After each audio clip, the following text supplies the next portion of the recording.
you want to stop the clock?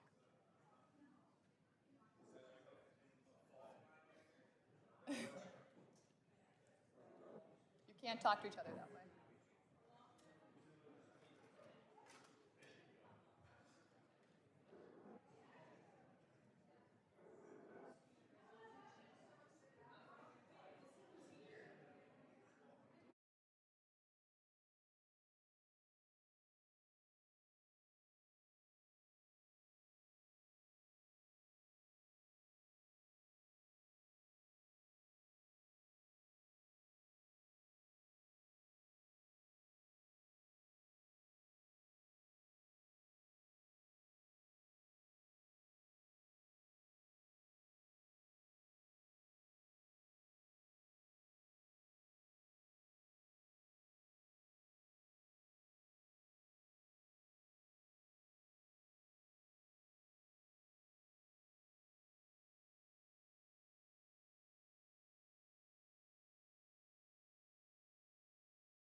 The Committee on Energy and Commerce will come to order.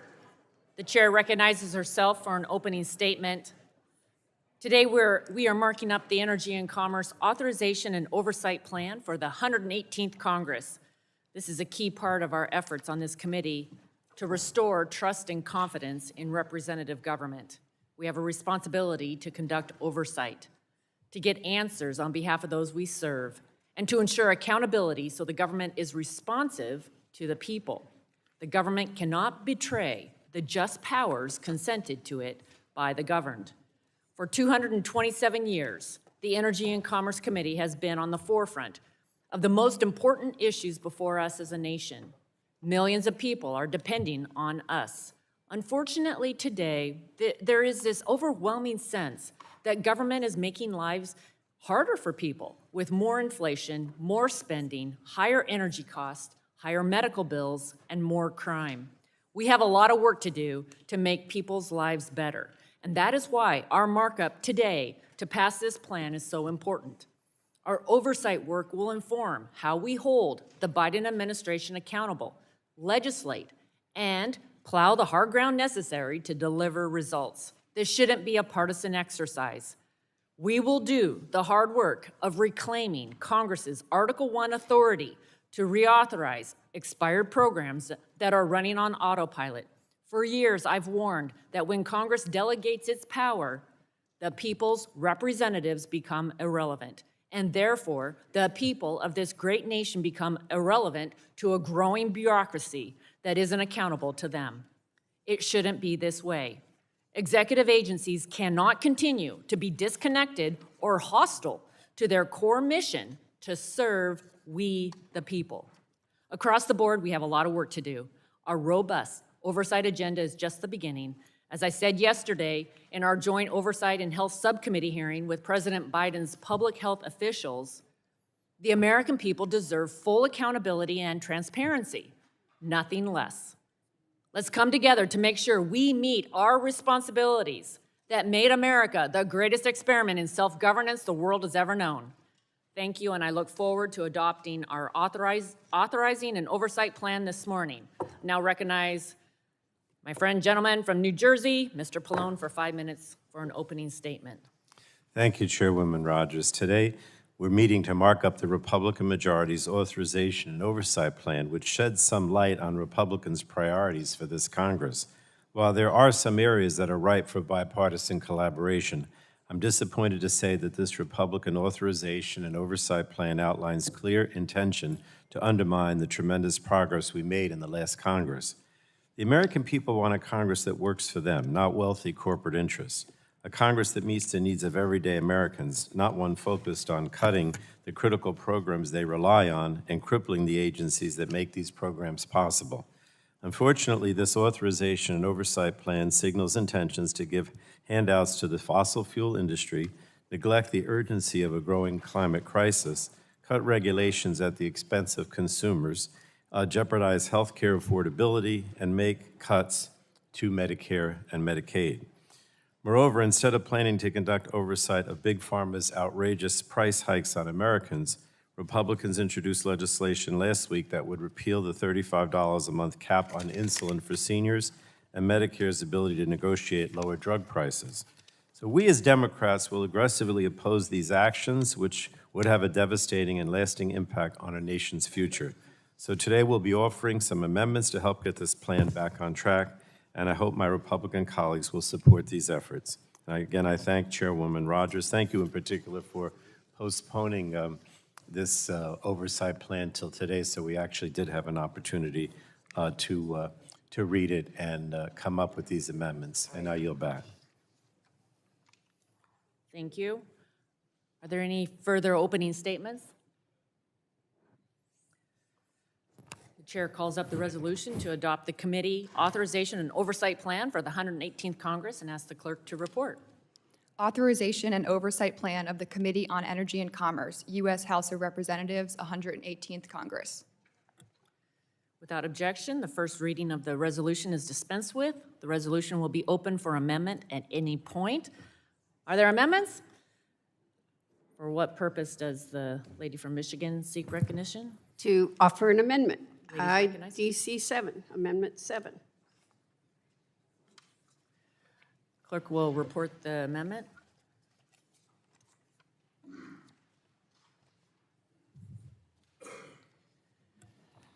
Amendment to the draft oversight plan offered by Ms. Dingle. Is there discussion of the amendment? Lady from Michigan, recognized for 5 minutes. Thank you, Madam Chair. I offer my amendment to ensure that this committee continues its leadership in promoting robust fuel economy standards. Federal fuel economy standards have spurred dramatic reductions in fuel consumption, greenhouse gas emissions, and harmful tailpipe pollution, providing much-needed relief to communities threatened by the climate crisis and suffering from the ill effects of air pollution. Strong standards have saved consumers billions of dollars at the pump and spurred investment, innovation, and job creation in the automobile industry, helping the United States develop a technological advantage over international competitors. I applaud the Biden administration for adopting the most ambitious fuel economy increases in the nation's history and firmly believe that this committee should continue its good work assuring that our federal regulators establish the maximum feasible fuel economy standard. But I'm troubled that the Republicans' authorization and oversight plan fails to recognize the importance of robust fuel economy standards. High gasoline bills for our consumers, harmful pollutants with our kids that have asthma, and climate change cannot be an afterthought. I urge my colleagues to support my amendment, which will reaffirm this committee's leadership on overseeing the nation's fuel economy standards. Thank you, and I yield back. Further discussion on the amendment? Madam Speaker. Gentleman from Indiana? Recognized Yeah, for 5 minutes. I strike the last word in opposition to the amendment. Gentleman's recognized for 5 minutes. Just to point out that NHTSA wasn't discussed in the last Congress as it relates to this issue, and I think the amendment will be redundant. We always have a robust discussion about fuel economy standards in the country, and I do want to thank my colleagues on the other side of the aisle for offering the amendment, but you know, we didn't have any NHTSA oversight for the last 4 years, and they had the gavel. The last time the committee conducted a NHTSA oversight hearing was on February 14th, 2018, when Republicans were in charge. I think if my colleagues were focused on conducting oversight on NHTSA, then why didn't we hear from them in the last Congress? So I think it's a valid concern, but then again, you know, at this point, I don't see that adding this to the oversight plan is necessary, and I urge my colleagues to vote no on this amendment. I yield back. Would the gentleman yield? Yes. Okay. I'm concerned, this is like totally unscripted, so I'll probably get killed. We are going to have, as we're moving into electric vehicles, we've got NHTSA and we've got EPA. And this committee has jurisdiction over both. And I think the role that we have to play in a very bipartisan way as this is playing out is going to be one of the most critical things we do for the next 2 years. And I say that as a car girl. Reclaiming my time. I don't disagree with that statement, but I think that adding this amendment to the oversight plan is not necessary, and I urge a no vote. I yield back. Is there further discussion?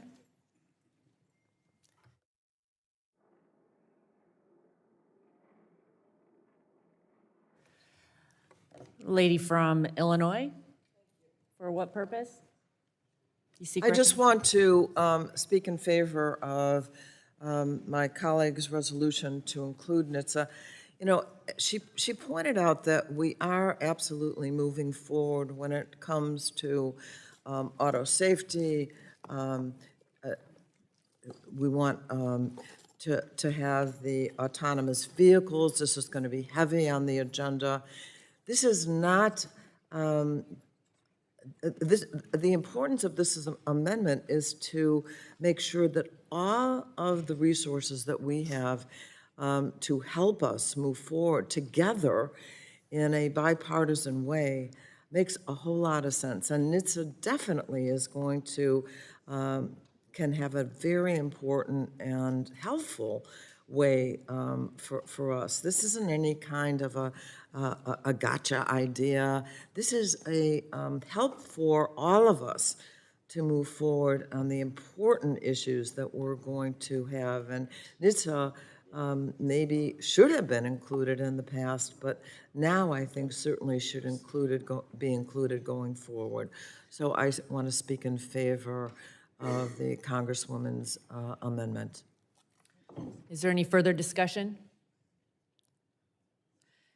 If there's no further discussion, the vote occurs on the amendment. All those in favor signify by saying aye. Aye. Those opposed, no? No. The noes have it. I would ask for a recorded vote, Madam Chair. Gentlemen request a recorded vote. Clerk will call the roll. Mr. Burgess. Mr. Latta. Mr. Latta votes no. Mr. Guthrie. Mr. Guthrie votes no. Mr. Griffith. Mr. Griffith votes no. Mr. Bilirakis. Mr. Bilirakis votes no. Mr. Johnson. Mr. Johnson votes no. Mr. Bouchon. Mr. Bouchon votes no. Mr. Hudson. No. Mr. Hudson votes no. Mr. Wahlberg. Mr. Wahlberg votes no. Mr. Carter. Mr. Carter votes no. Mr. Duncan. Mr. Duncan votes no. Mr. Palmer. Mr. Palmer votes no. Mr. Dunn. Mr. Dunn votes no. Mr. Curtis. Mr. Curtis votes no. Ms. Lesko. Ms. Lesko votes no. Mr. Pence. Mr. Pence votes no. Mr. Crenshaw. Mr. Crenshaw votes no. Mr. Joyce. Mr. Joyce votes no. Mr. Armstrong. Mr. Armstrong votes no. Mr. Weber. Mr. Weber votes no. Mr. Allen. Mr. Allen votes no. Mr. Balderson. Mr. Balderson votes no. Mr. Fulcher. Mr. Fulcher votes no. Mr. Pfluger. Ms. Harshbarger. Ms. Harshbarger votes no. Ms. Miller-Meeks. Ms. Kamick. Ms. Kamick votes no. Mr. Olbernolte. Mr. Olbernolte votes no. Mr. Pallone. Mr. Pallone votes aye. Ms. Eschew. Ms. DeGette. Ms. DeGette votes aye. Ms. Schakowsky. Ms. Schakowsky votes aye. Ms. Matsui. Ms. Matsui votes aye. Ms. Castor. Mr. Sarbanes. Mr. Tonko. Ms. Clark. Ms. Clark votes aye. Mr. Cardenas. Mr. Cardenas votes aye. Mr. Ruiz. Mr. Peters. Ms. Dingell. Ms. Dingell votes aye. Mr. Veasley. Ms. Custer. Ms. Kelly. Ms. Kelly votes aye. Ms. Barragan. Ms. Barragan votes aye. Ms. Blunt-Rochester. Ms. Blunt-Rochester votes aye. Mr. Soto. Ms. Craig. Ms. Schreier. Ms. Trahan. Ms. Trahan votes aye. Ms. Fletcher. Ms. Fletcher votes aye. Chair Rodgers. Chair Rodgers votes no.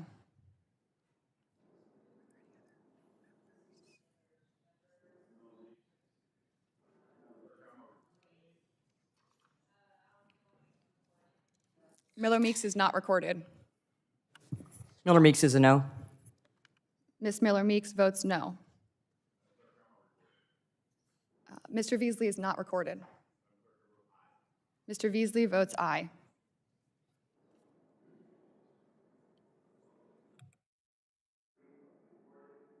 Mr. Ruiz is not recorded. Mr. Ruiz votes aye.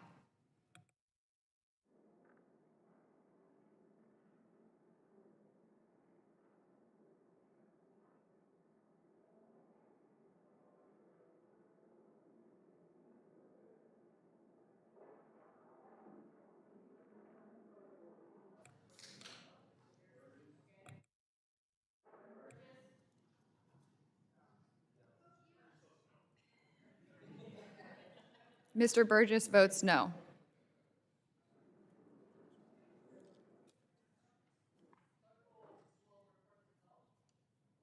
On that vote, there were 14 ayes and 28 noes.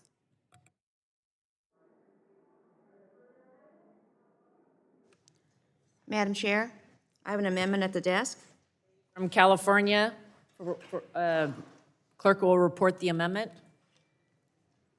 Amendment is Cat 2.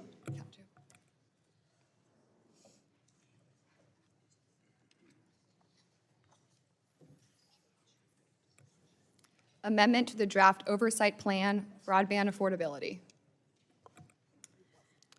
Ladies recognized for 5 minutes. COVID-19 has been a painful reminder of what we already knew to be true. Regardless of age, zip code, or income level, Americans need to be able to get online. Yet for too long, the digital divide has left millions of American families without a path to succeed in the 21st century economy. Last Congress, we worked on a bipartisan basis to help struggling families stay online. While many families were grappling with lost wages and increased costs, we worked hard to keep broadband affordable. This Congress, I think we should continue that work so more students can do homework, work or find jobs, and families stay in touch. The blessing and curse of broadband affordability is that it affects all of our constituents. In small rural towns to major city centers, people are struggling to afford their internet connections. No one should have to make the difficult decision of choosing between groceries, rent, prescriptions, or broadband. That's why I think together we can make sure this committee continues to be a fierce advocate for expanding access by working hard to keep broadband affordable for all American families. I hope you join me in supporting this amendment to tear down barriers to broadband access and closing the digital divide.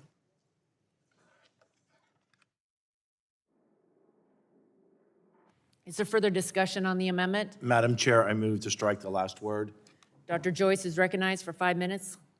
This amendment raises important issues for the committee to oversee and investigate, and we already have committed to doing so in our plan. So this amendment is unnecessary. The committee outlined its commitment to oversight of the pandemic-era programs that Congress created, such as the Affordable Connectivity Program and the Emergency Connectivity Fund. We will also closely monitor implementation of the IIJA programs and other programs at NTIA, including BEAD program, the Digital Equity programs, and the Tribal Broadband and Connecting Minority Community programs. We will exercise oversight over all aspects of these programs to ensure that there is no waste, fraud, or abuse from anyone involved, and that funds are appropriately targeted to those who need it. Given that we already have committed to what this amendment proposes, there is no need to add it. I urge a no vote and yield back. Is there further discussion on the amendment?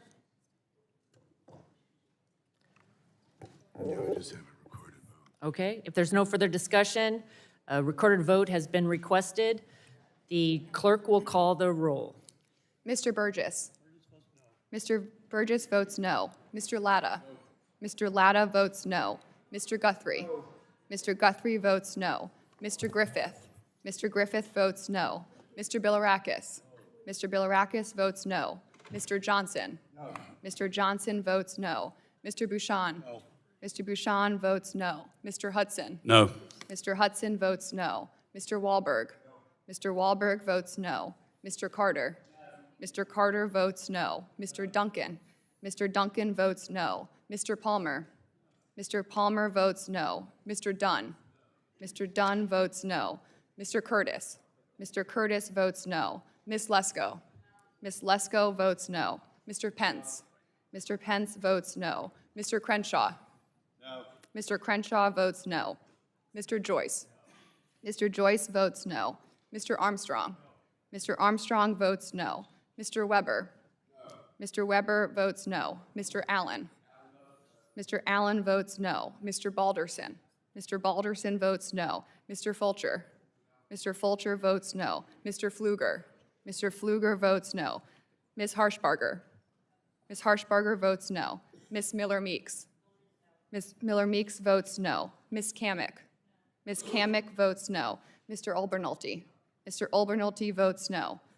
Mr. Pallone. Pallone votes aye. Mr. Pallone votes aye. Ms. Eshoo. Ms. DeGette. Ms. DeGette votes aye. Ms. Schakowsky. Ms. Schakowsky votes aye. Ms. Matsui. Ms. Matsui votes aye. Ms. Castor. Mr. Sarbanes. Aye. Mr. Sarbanes votes aye. Mr. Tonko. Aye. Mr. Tonko votes aye. Ms. Clark. Ms. Clark votes aye. Mr. Cardenas. Mr. Cardenas votes aye. Mr. Ruiz. Mr. Ruiz votes aye. Mr. Peters. Ms. Dingle. Ms. Dingle votes aye. Mr. Beasley. Ms. Custer. Ms. Kelly. Ms. Kelly votes aye. Ms. Barragan. Ms. Barragan votes aye. Ms. Blunt-Rochester. Ms. Blunt-Rochester votes aye. Mr. Soto. Ms. Craig. Ms. Schreier. Ms. Schreier votes aye. Ms. Trahan. Ms. Trahan votes aye. Ms. Fletcher. Ms. Fletcher votes aye. Chair Rodgers. No. Chair Rodgers votes no. Mr. Vesey? Mr. Beasley is not recorded. Mr. Beasley votes aye.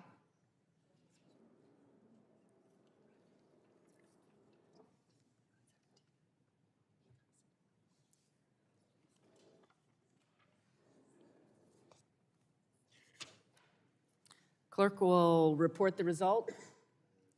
Chair Rodgers, on that vote, there were 17 ayes and 29 noes.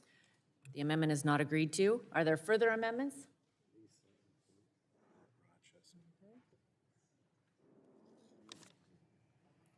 Madam Chair, I have an amendment at the desk labeled Health 2. The clerk will report the amendment. Amendment to the draft oversight plan offered by Ms. Blunt-Rochester. Lady from Delaware is recognized for 5 minutes. Thank you, Madam Chair. Gun violence, including mass shootings, suicides, and homicides, continue to plague our communities across the country. Every day, more than 110 Americans are killed with guns, and more than 200 are shot and wounded. In 2020, gun injuries became the leading cause of death for children in the United States, surpassing automobile deaths and disease. And in 2022, overall, there were 648 mass shootings in which 4 or more people were killed or injured.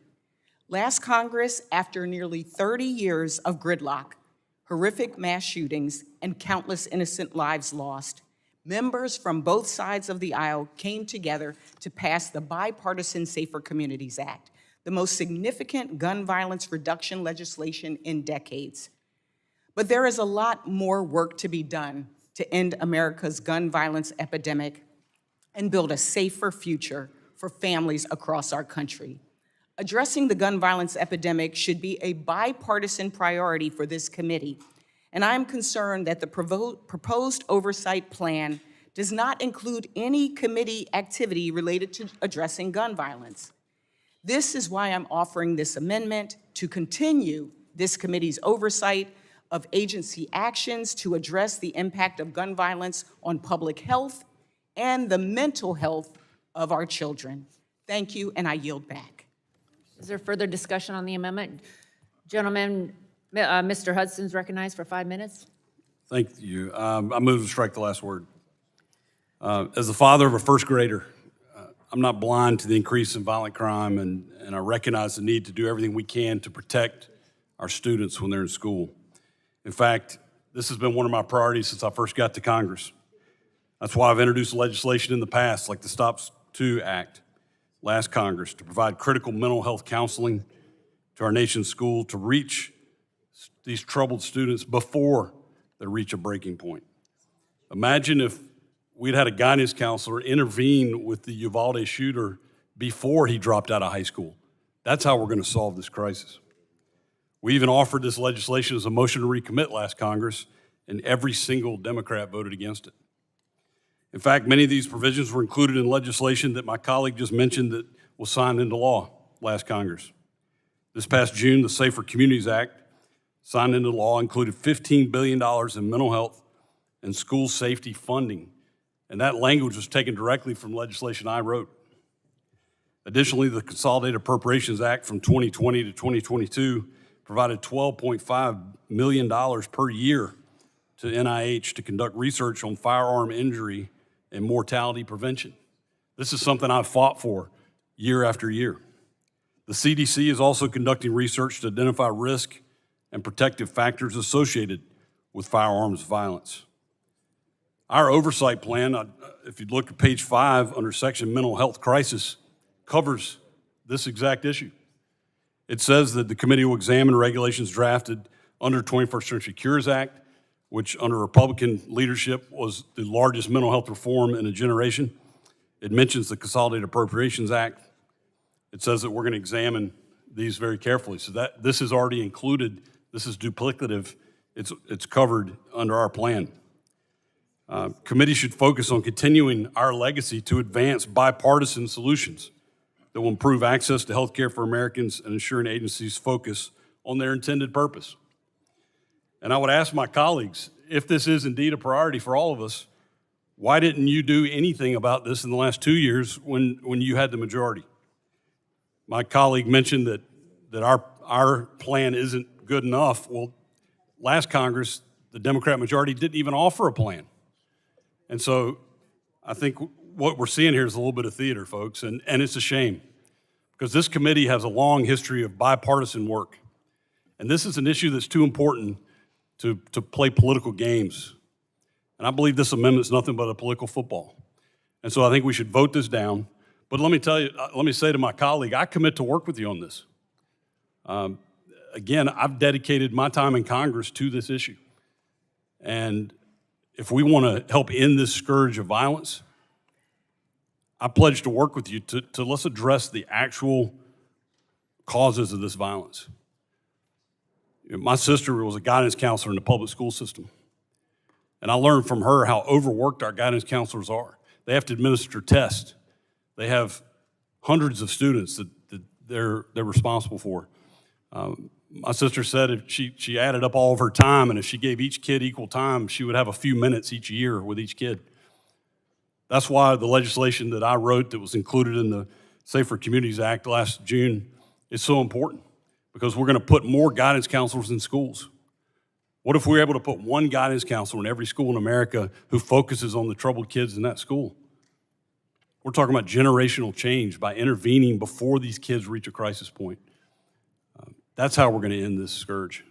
And I pledge to work in a bipartisan way with my colleagues under the existing plan, which covers this issue.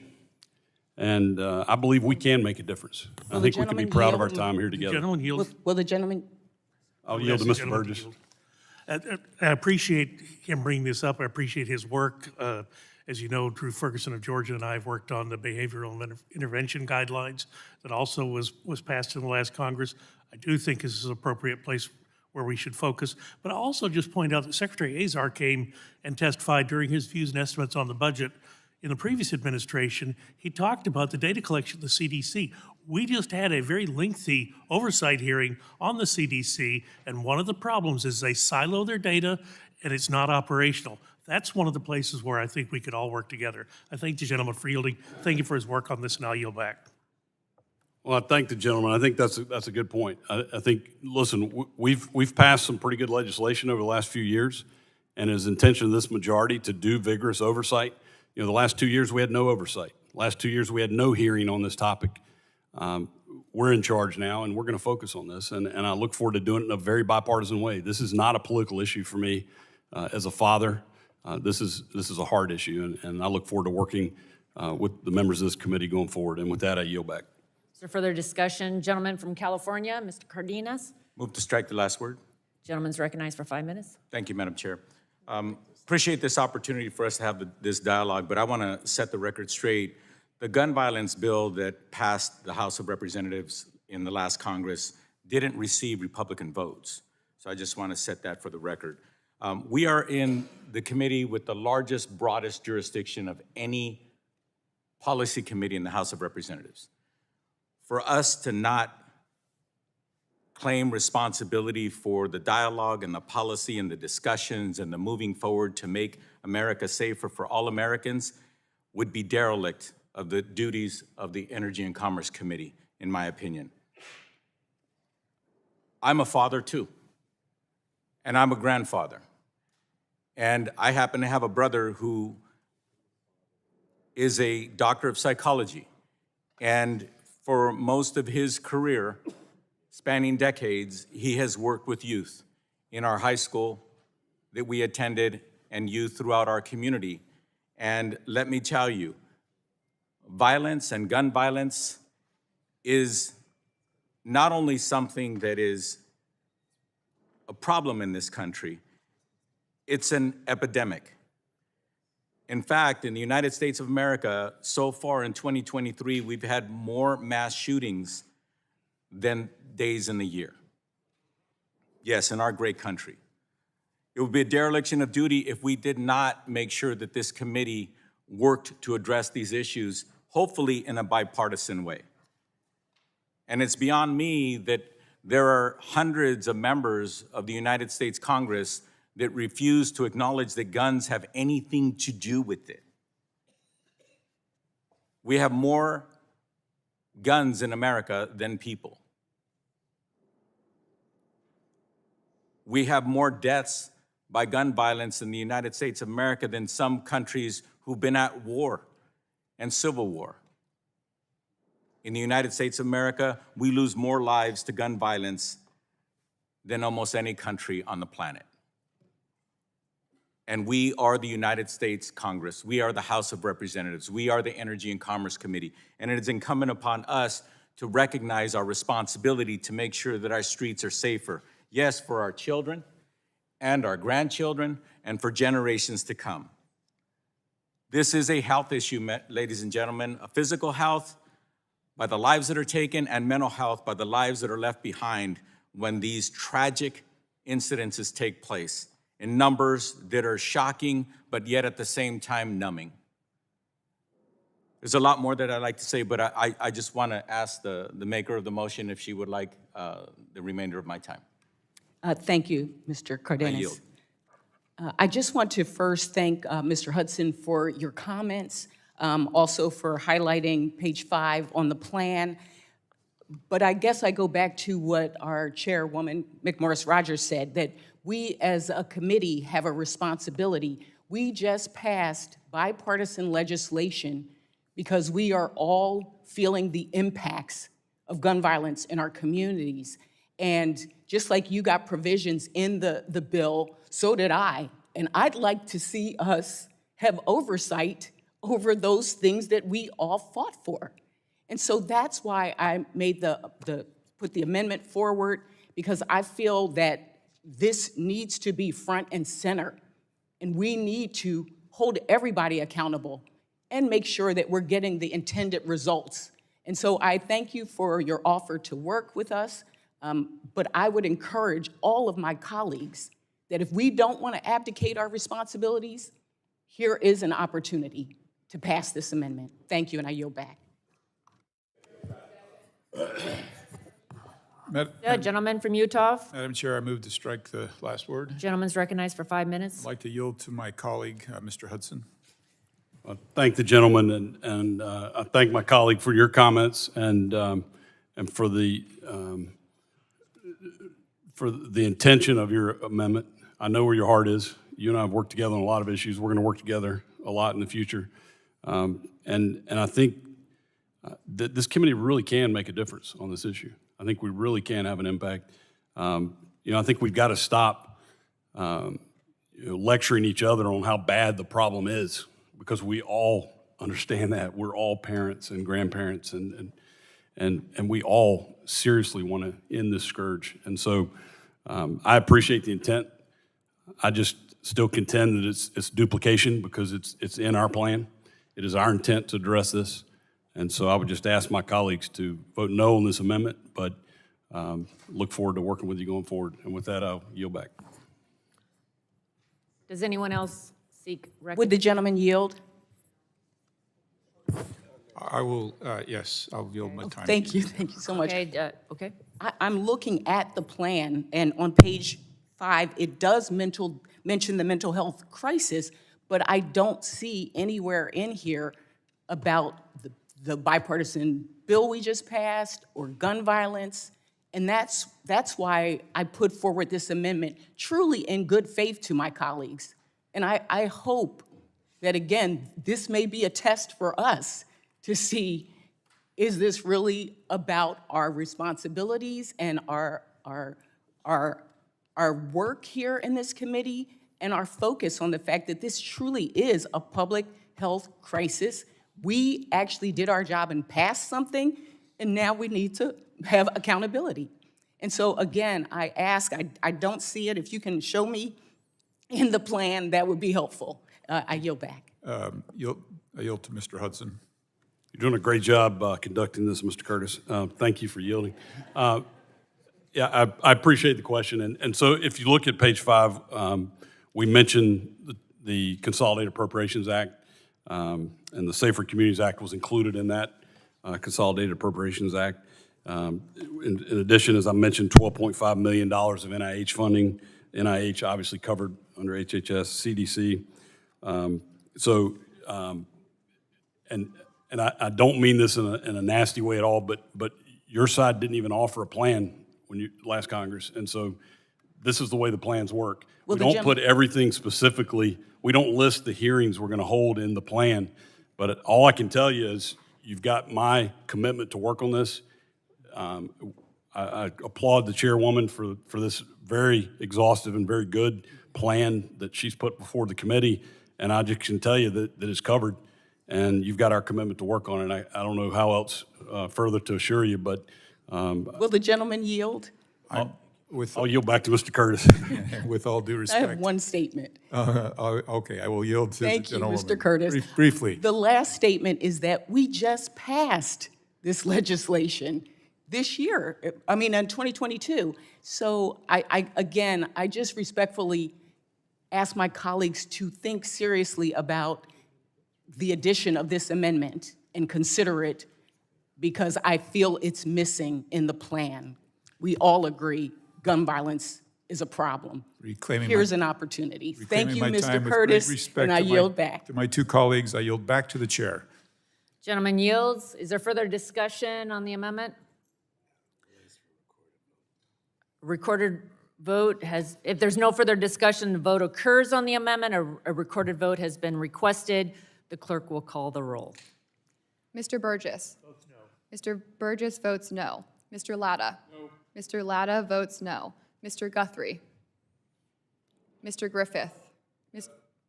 Mr. Guthrie votes no. Mr. Griffith. Mr. Griffith votes no. Mr. Bilirakis. Mr. Bilirakis votes no. Mr. Johnson. No. Mr. Johnson votes no. Mr. Bouchon. No. Mr. Bouchon votes no. Mr. Hudson. No. Mr. Hudson votes no. Mr. Wahlberg. Mr. Wahlberg votes no. Mr. Carter.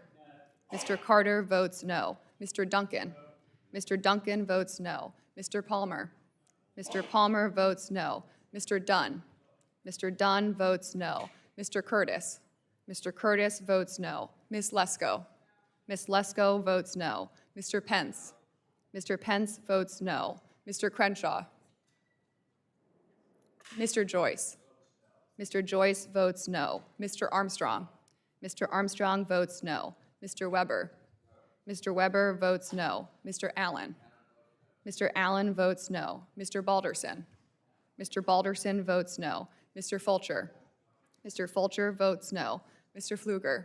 Mr. Pfluger votes no. Ms. Harshbarger. Ms. Harshbarger votes no. Ms. Miller-Meeks. Ms. Miller-Meeks votes no. Ms. Kamick. Ms. Kamick votes no. Mr. Olbernolte. Mr. Olbernolte votes no. Mr. Pallone. Pallone votes aye. Mr. Pallone votes aye. Ms. Eshoo. Ms. DeGette. Ms. DeGette votes aye. Ms. Schakowsky. Ms. Matsui. Ms. Matsui votes aye. Ms. Castor. Mr. Sarbanes. Aye. Mr. Sarbanes votes aye. Mr. Tonko. Aye. Mr. Tonko votes aye. Ms. Clark. Ms. Clark votes aye. Mr. Cardenas. Mr. Cardenas votes aye. Mr. Ruiz. Mr. Ruiz votes aye. Mr. Peters. Mr. Peters votes aye. Ms. Dingle. Ms. Dingle votes aye. Mr. Veazey. Mr. Veazey votes aye. Ms. Custer. Ms. Kelly. Ms. Kelly votes aye. Ms. Barragon. Ms. Barragon votes aye. Ms. Blunt Rochester. Aye. Ms. Blunt Rochester votes aye. Mr. Soto. Ms. Craig. Ms. Schreier. Ms. Schreier votes aye. Ms. Trahan.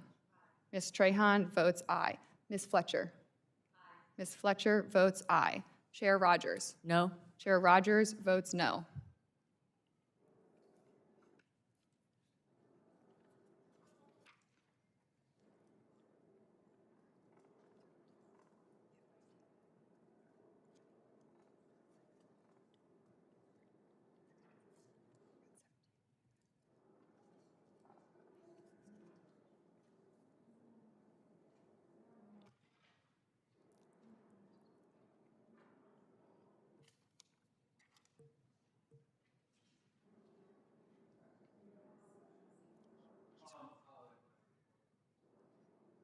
Mr. Pence is recorded. Yeah. As aye.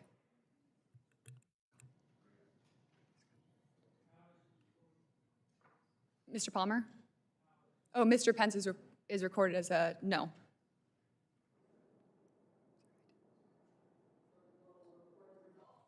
We'll report the result. Chair Rodgers, on that vote, there were 17 ayes and 28 noes. The amendment is not agreed to. Are there further amendments? Lady from Delaware, for what purpose do you seek recognition? Madam Chair, I have an amendment at the desk labeled E and E8, Energy, Workforce, and Diversity. Clerk will report the amendment. Amendment to the draft oversight plan offered by Ms. Blunt Rochester. Ladies recognized for 5 minutes in support of the amendment. Thank you, Madam Chair. This amendment will continue this committee's longstanding commitment to the oversight of the energy workforce. Specifically, the committee should focus on the transition to clean energy economy and the need for a skilled workforce to help move towards a cleaner and more sustainable energy future. We must continue to work together as a committee to promote diversity across the clean energy workforce and work to ensure that members of tribal nations, women, veterans, and people of color have access to good-paying union jobs across the clean energy sector. As renewable energy jobs continue to expand and evolve, it is more important than ever that we focus on ways to build a skilled and more representative workforce. I urge my colleagues to join me in supporting this amendment, and I yield back. Is there further discussion on the amendment? Madam Chair, Mr. Armstrong, recognized for 5 minutes. thank you. This amendment seeks to change the oversight plan with specific provisions related to energy workforce. This is a messaging amendment that is not needed. It is already covered under the oversight plan. The current energy and environment sections of this plan, which continue the framework agreed upon by the minority in the past Congress when Republicans were in charge, more than adequately cover matters involving all workforce development and our energy future. The language in our plan is expansive and sufficient to include oversight of all of the energy workforce, regardless of demographics or the type of energy. While recognizing the impact on traditional energy employment, the amendment offered seeks only to focus on the need for a skilled workforce in the areas of renewable energy, energy efficiency, and storage. It leaves out critical industries like nuclear and oil and gas workforce. Republicans believe in an all-of-the-above energy strategy for our future, which is why our plan is broad enough to include all sources and their respective workforces. We have important work to do this Congress. The committee can best do that work with bipartisan oversight. Building a skilled energy workforce for America has been a bipartisan issue in the past, and I hope we can get back to work on that. In summary, ensuring this oversight plan is broad and encompassing will enable us to prioritize those issues that are key to improving the lives of Americans, particularly through affordable and reliable energy. I urge a no vote on this amendment, and I yield back. Ranking member is recognized for 5 minutes on the amendment. Thank you, Madam Chair.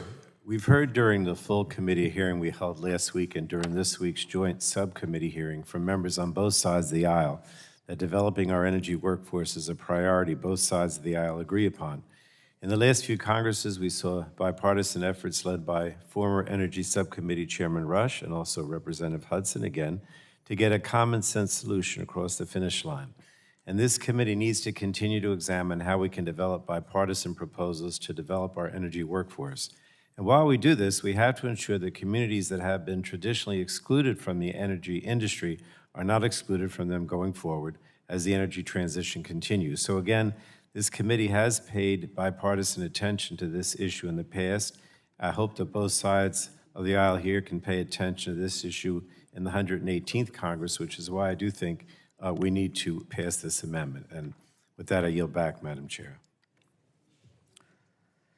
Is there further discussion on the amendment? Okay, no further discussion. A recorded vote has been requested. Clerk will call the roll. Mr. Burgess. Votes no. Mr. Burgess votes no. Mr. Latta. No. Mr. Latta votes no. Mr. Guthrie. Mr. Griffith. No. Mr. Griffith votes no. Mr. Bilirakis. Mr. Johnson. No. Mr. Johnson votes no. Mr. Bouchon. No. Mr. Bouchon votes no. Mr. Hudson. No. Mr. Hudson votes no. Mr. Wahlberg. No. Mr. Wahlberg votes no. Mr. Carter.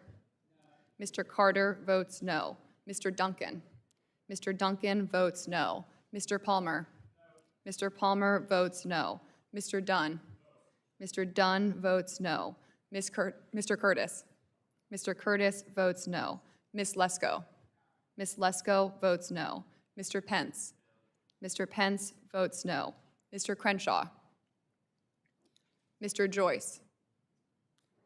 Mr. Armstrong. Mr. Armstrong votes no. Mr. Weber. No. Mr. Weber votes no. Mr. Allen. Mr. Allen votes no. Mr. Balderson. Mr. Balderson votes no. Mr. Fulcher. Mr. Fulcher votes no. Mr. Pfluger. Mr. Pfluger votes no. Ms. Harshbarger. Ms. Harshbarger votes no. Ms. Miller-Meeks. Ms. Miller-Meeks votes no. Ms. Kamick. Ms. Kamick votes no. Mr. Olbernolte. Mr. Olbernolte votes no. Mr. Pallone. Mr. Pallone votes aye. Ms. Eshoo. Ms. DeGette. Ms. DeGette votes aye. Ms. Schakowsky. Ms. Matsui. Ms. Matsui votes aye. Ms. Castor. Mr. Sarbanes. Aye. Mr. Sarbanes votes aye. Mr. Tonko. Aye. Mr. Tonko votes aye. Ms. Clark. Ms. Clark votes aye. Mr. Cardenas. Mr. Cardenas votes aye. Mr. Ruiz. Mr. Ruiz votes aye. Mr. Peters. Mr. Peters votes aye. Ms. Dingle. Mr. Veazey. Mr. Veazey votes aye. Ms. Custer. Ms. Kelly. Ms. Kelly votes aye. Ms. Barragon. Ms. Barragon votes aye. Ms. Blunt-Rochester. Aye. Ms. Blunt-Rochester votes aye. Mr. Soto. Ms. Craig. Ms. Schreier. Ms. Schreier votes aye. Ms. Trahan. Ms. Trahan votes aye. Ms. Fletcher. Ms. Fletcher votes aye. Chair Rodgers. Chair Rodgers votes no. Mr. Guthrie is not recorded. Mr. Guthrie votes no. Mr. Bilirakis is not recorded. Mr. Bilirakis votes no. Mr. Joyce is not recorded. Mr. Joyce votes no. Ms. Dingle votes aye.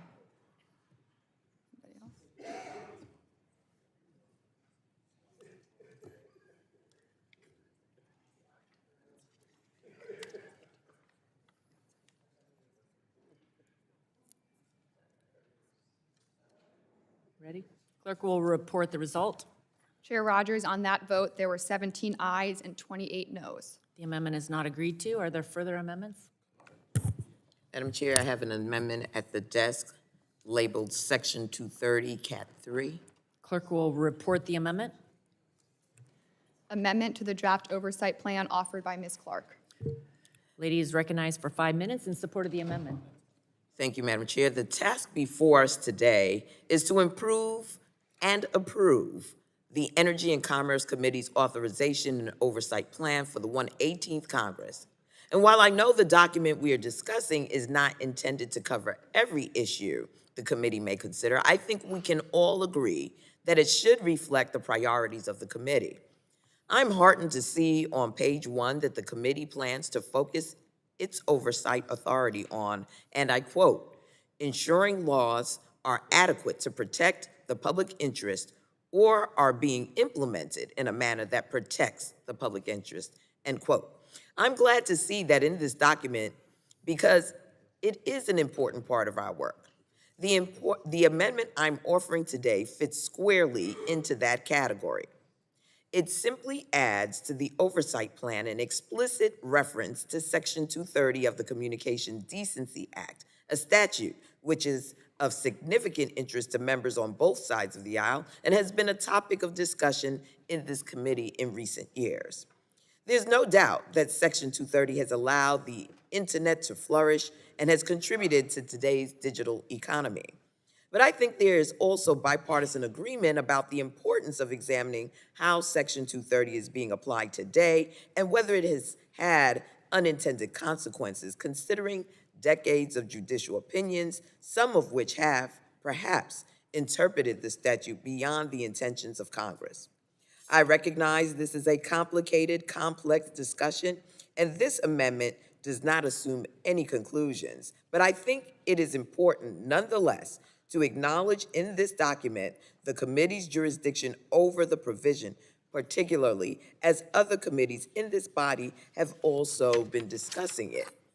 We've all read and heard about the devastating stories about the harmful effects of social media on teens, including teen girls, and the heartbreaking stories of people who have lost their lives due to the illegal sale of fentanyl and other dangerous drugs through online platforms, not to mention the serious civil rights questions that have arisen.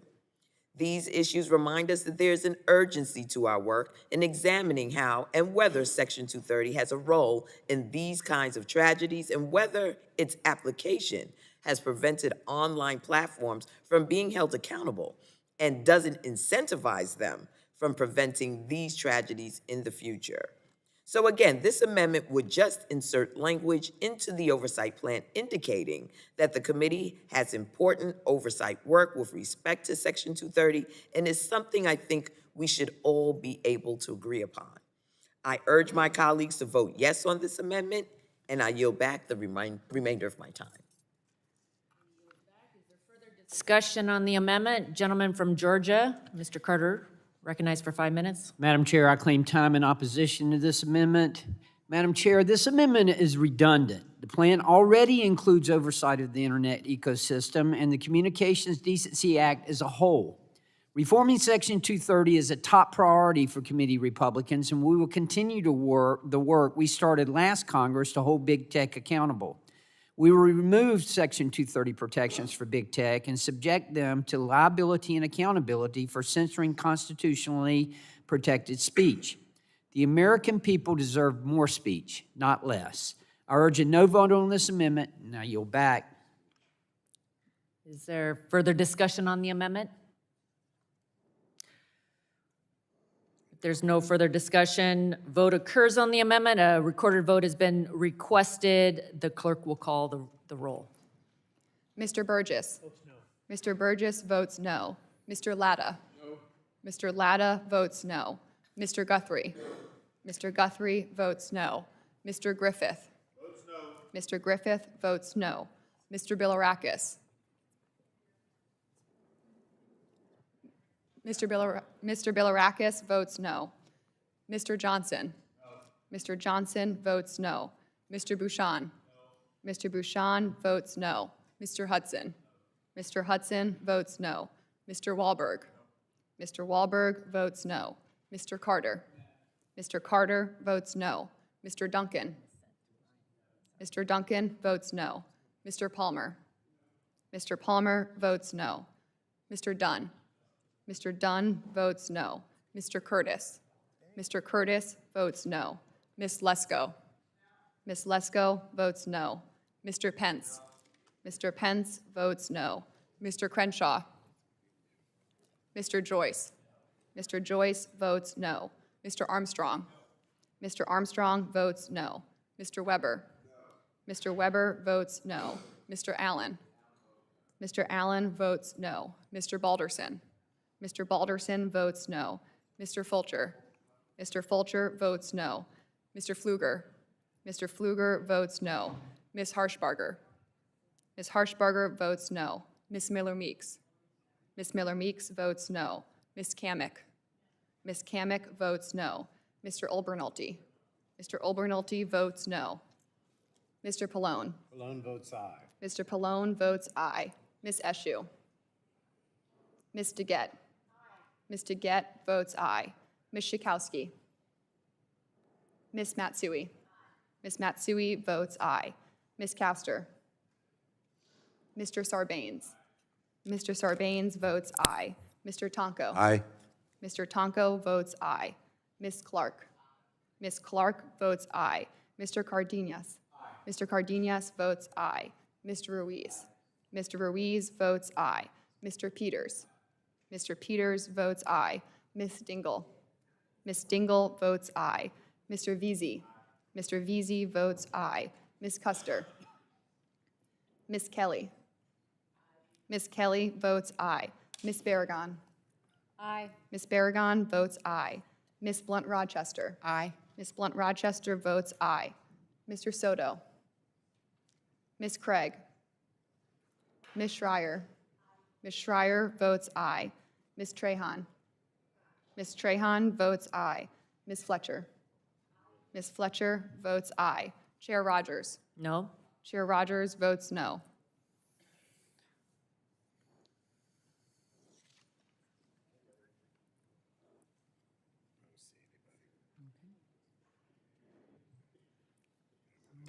Clerk will report the result.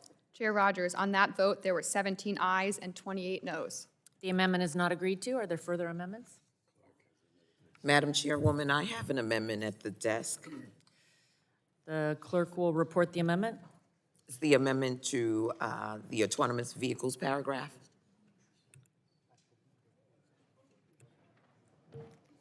Amendment to the draft oversight plan offered by Ms. Clark. The lady is recognized for 5 minutes in support of her amendment. Thank you very much, Madam Chair. Autonomous vehicles, AVs, hold the promise of revolutionizing the way we travel and conduct commerce. But the United States cannot reap all of the benefits of AVs without workforce protections for those whose jobs may be disrupted through this transformation. 4 million people in the United States are employed as drivers, including over 2.7 million truck drivers, nearly 600,000 school bus drivers, taxi drivers and chauffeurs, and over 150,000 bus and transit drivers.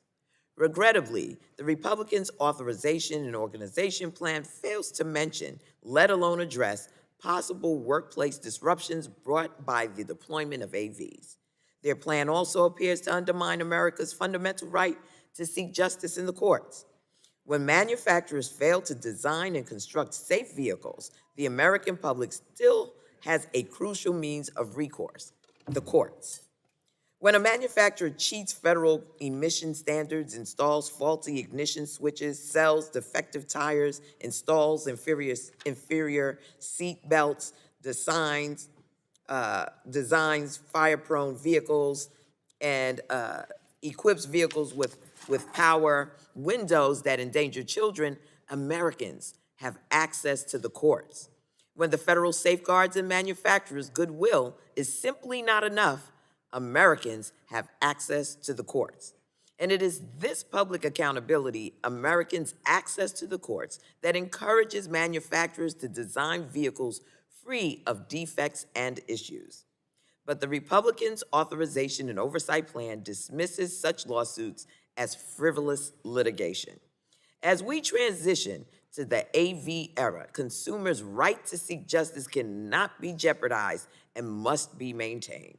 My amendment will right these wrongs and help ensure that this committee supports the safe, responsible deployment of AVs. With that, Madam Chair, I yield back the balance of my time. Is there further discussion on the amendment? Gentleman Madam- from Ohio, sorry. Madam Chair, thank you. Strike the last word. Gentleman is recognized for 5 minutes. Well, thank you very much, Madam Chair. I rise in opposition to the amendment. In the 115th Congress, this committee did stellar work on the self-drive bill. We had over 300 staff meetings on this piece of legislation alone. We held countless meetings with our members, Republican and Democrat. We then also went out and talked with all of the industries and individuals across Washington and then across the country. We worked hard to make sure we came up with the best piece of legislation we could come up with, and I think we did. We also listed groups that were going to be affected by this: the disabled, our senior citizens, those individuals out there that are homebound today because they don't have transportation. And I know it for a fact because my mother suffered from a severe eye defect for a good portion of her entire life. She was dependent on my dad, my sister, and me for transportation. And it was also important because, you know, when in the last Congress, that when legislation was up on the INVEST Act, our good friend and colleague from Florida, the now chairman of the subcommittee on Innovation, Data, and Commerce, brought forward an amendment that would make sure that in the such safety title that would grant transportation benefits to individuals living with disabilities by prohibiting a state from issuing a license for the operation of a highly autonomous vehicle in a manner that discriminates on the basis of disability. And again, the National Federation of the Blind sent a letter in support, and the Democrats said no. Madam Chair, I ask that this letter be made part of the record today. Further discussion? Oh, yes, without objection. Thank you. Also, as we worked on this legislation, it's also important to point out that, you know, we saw what the benefits would be to smart cities. Columbus, Ohio was one of the first smart cities in the country, and what would happen would be that not only would you have your traffic lights and your vehicles all going right at the same time, so they'd be going through the city, that you didn't have traffic congestion, we'd also save energy, because you wouldn't have that stop-and-go traffic. We've wasted 4 years in not implementing this legislation. We've had traffic fatalities going up, not down. It's also reporting, we all know that 94% of all accidents occur because of driver error.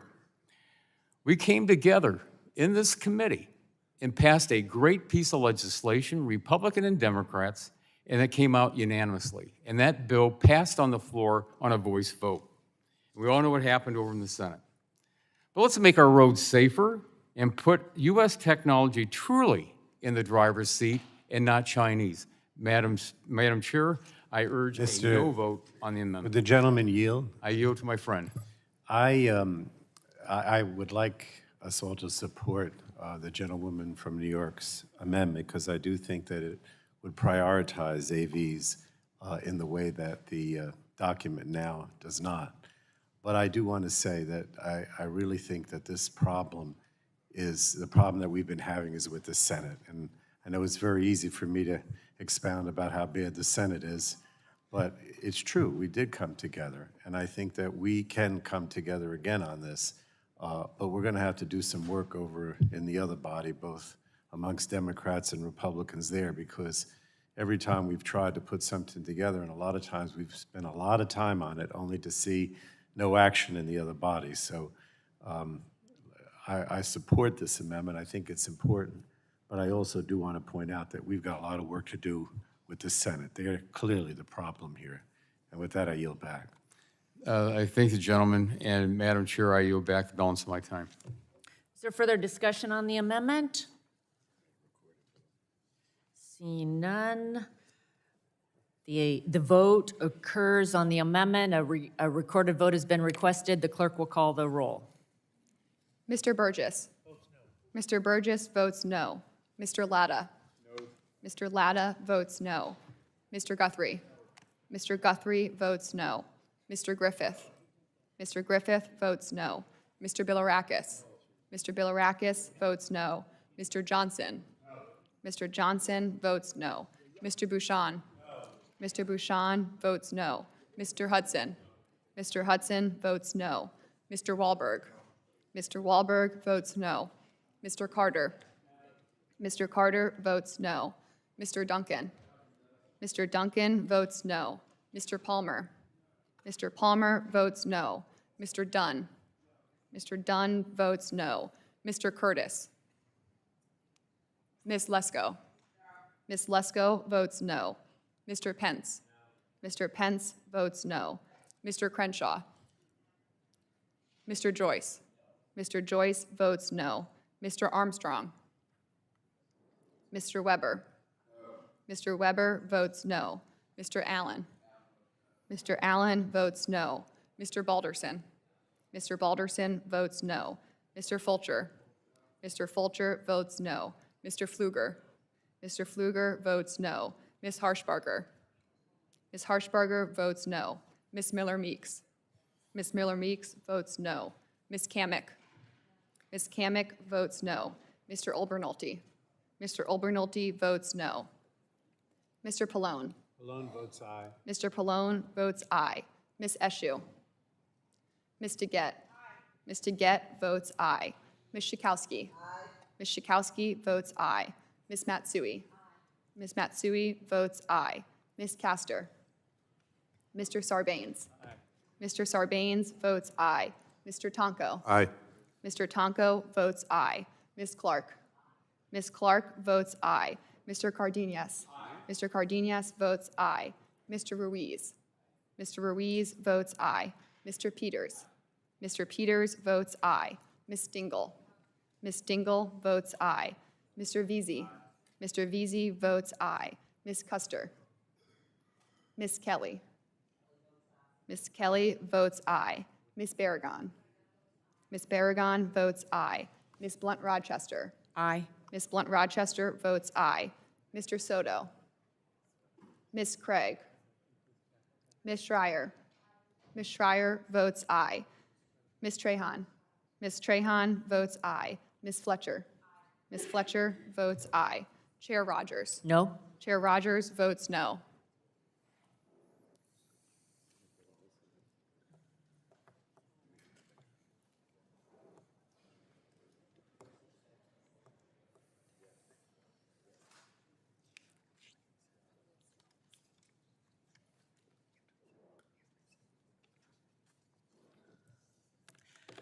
The clerk will report the result.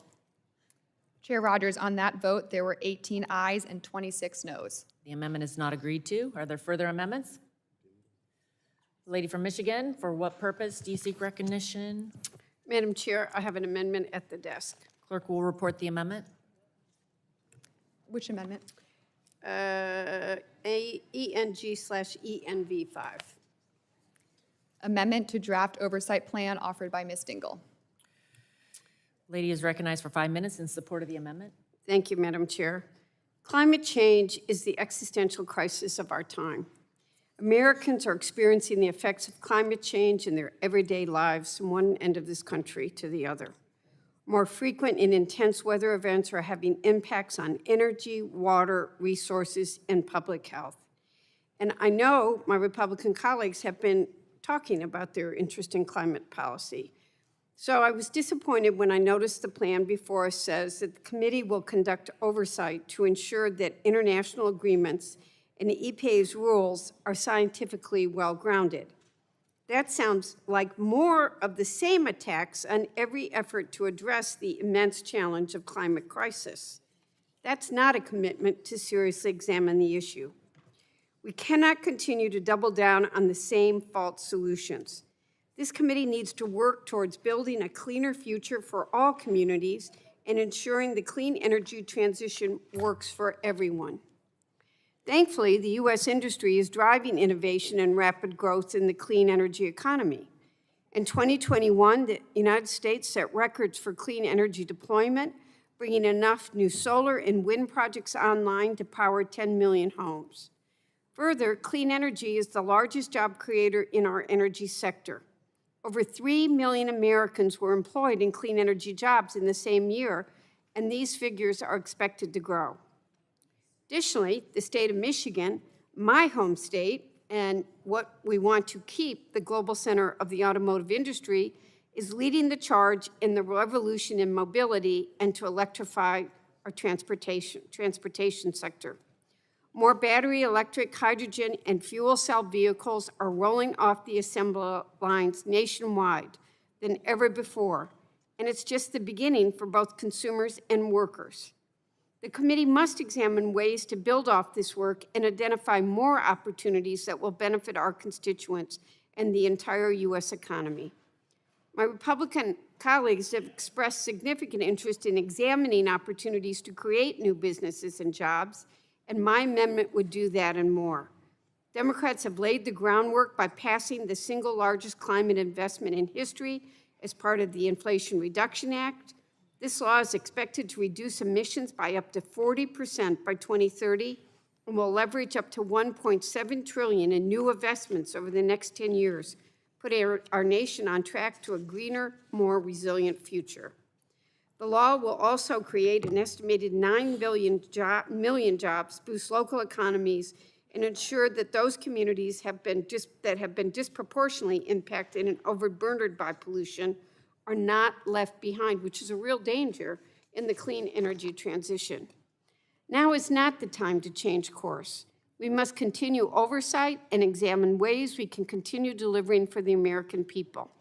The climate crisis demonstrates repeatedly that our economic security, national security, and environmental security goals are completely interconnected.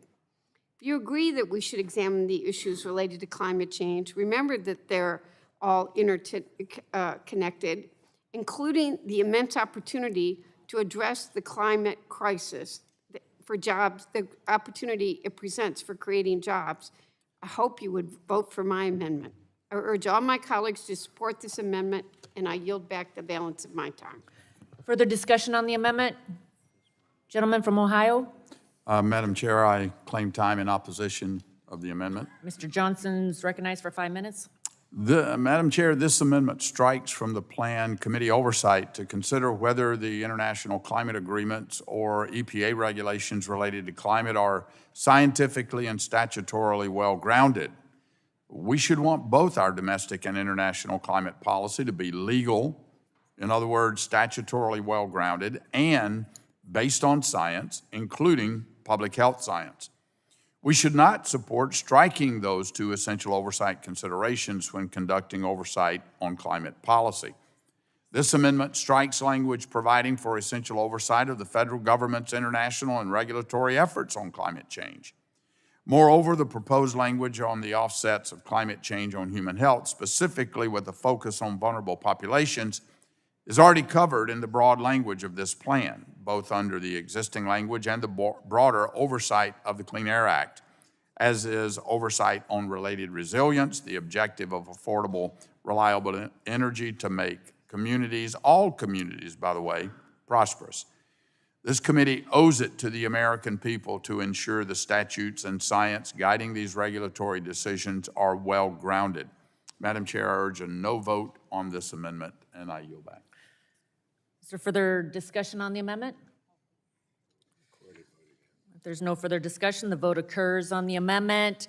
A recorded roll call has been requested. The clerk will call the roll. Mr. Burgess. Mr. Burgess votes no. Mr. Latta. Mr. Latta votes no. Mr. Guthrie. Mr. Guthrie votes no. Mr. Griffith. Mr. Griffith votes no. Mr. Bilirakis. Mr. Bilirakis votes no. Mr. Johnson. Mr. Johnson votes no. Mr. Bouchon. Mr. Bouchon votes no. Mr. Hudson. Mr. Wahlberg. Mr. Wahlberg votes no. Mr. Carter. Mr. Carter votes no. Mr. Duncan. Mr. Duncan votes no. Mr. Palmer. Mr. Palmer votes no. Mr. Dunn. Mr. Dunn votes no. Mr. Curtis. Ms. Lesko. Ms. Lesko votes no. Mr. Pence. Mr. Pence votes no. Mr. Crenshaw. Mr. Joyce. Mr. Joyce votes no. Mr. Armstrong. Mr. Armstrong votes no. Mr. Weber. Mr. Weber votes no. Mr. Allen. Mr. Allen votes no. Mr. Balderson. Mr. Balderson votes no. Mr. Fulcher. Mr. Fulcher votes no. Mr. Pfluger. Mr. Pfluger votes no. Ms. Harshbarger. Ms. Harshbarger votes no. Ms. Miller-Meeks. Ms. Miller-Meeks votes no. Ms. Kamick. Ms. Kamick votes no. Mr. Olbernolte. Mr. Olbernolte votes no. Mr. Pallone. Pallone votes aye. Mr. Pallone votes aye. Ms. Eshoo? Ms. DeGette? Ms. DeGette votes aye. Ms. Schakowsky? Ms. Schakowsky votes aye. Ms. Matsui? Ms. Matsui votes aye. Ms. Castor? Mr. Sarbanes? Aye. Mr. Sarbanes votes aye. Mr. Tonko? Aye. Mr. Tonko votes aye. Ms. Clark? Ms. Clark votes aye. Mr. Cardenas? Mr. Cardenas votes aye. Mr. Ruiz? Mr. Ruiz votes aye. Mr. Peters? Mr. Peters votes aye. Ms. Dingle? Ms. Dingle votes aye. Mr. Veazey? Mr. Veazey votes aye. Ms. Custer? Ms. Kelly? Ms. Kelly votes aye. Ms. Barragon? Ms. Barragon votes aye. Ms. Blunt-Rochester? Ms. Blunt-Rochester votes aye. Mr. Soto? Ms. Craig? Ms. Schreier? Ms. Schreier votes aye. Ms. Trahan? Ms. Trahan votes aye. Ms. Fletcher? Ms. Fletcher votes aye. Chair Rodgers? No? Chair Rodgers votes no.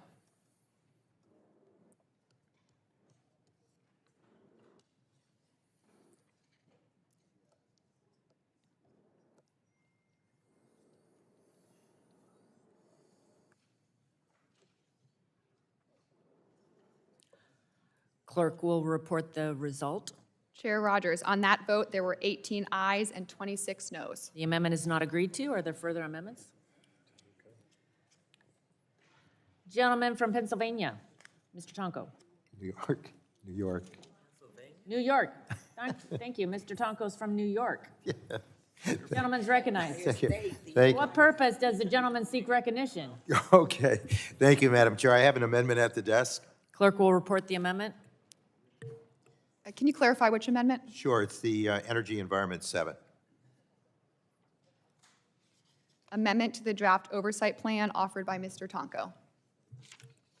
Gentleman's recognized for 5 minutes in support of his amendment. Thank you, Madam Chair. This amendment would put additional focus on our nation's drinking water systems needs, the potential to create jobs, and the danger of unregulated contaminants like PFAS. While the proposed oversight plan does mention drinking water infrastructure and regulation, I would suggest that it does not go far enough. There is much more in this committee's jurisdiction that we should examine. For decades, Congress turned a blind eye to our water system's needs. And while we were neglecting to make investments in this critical infrastructure, their financial needs ballooned.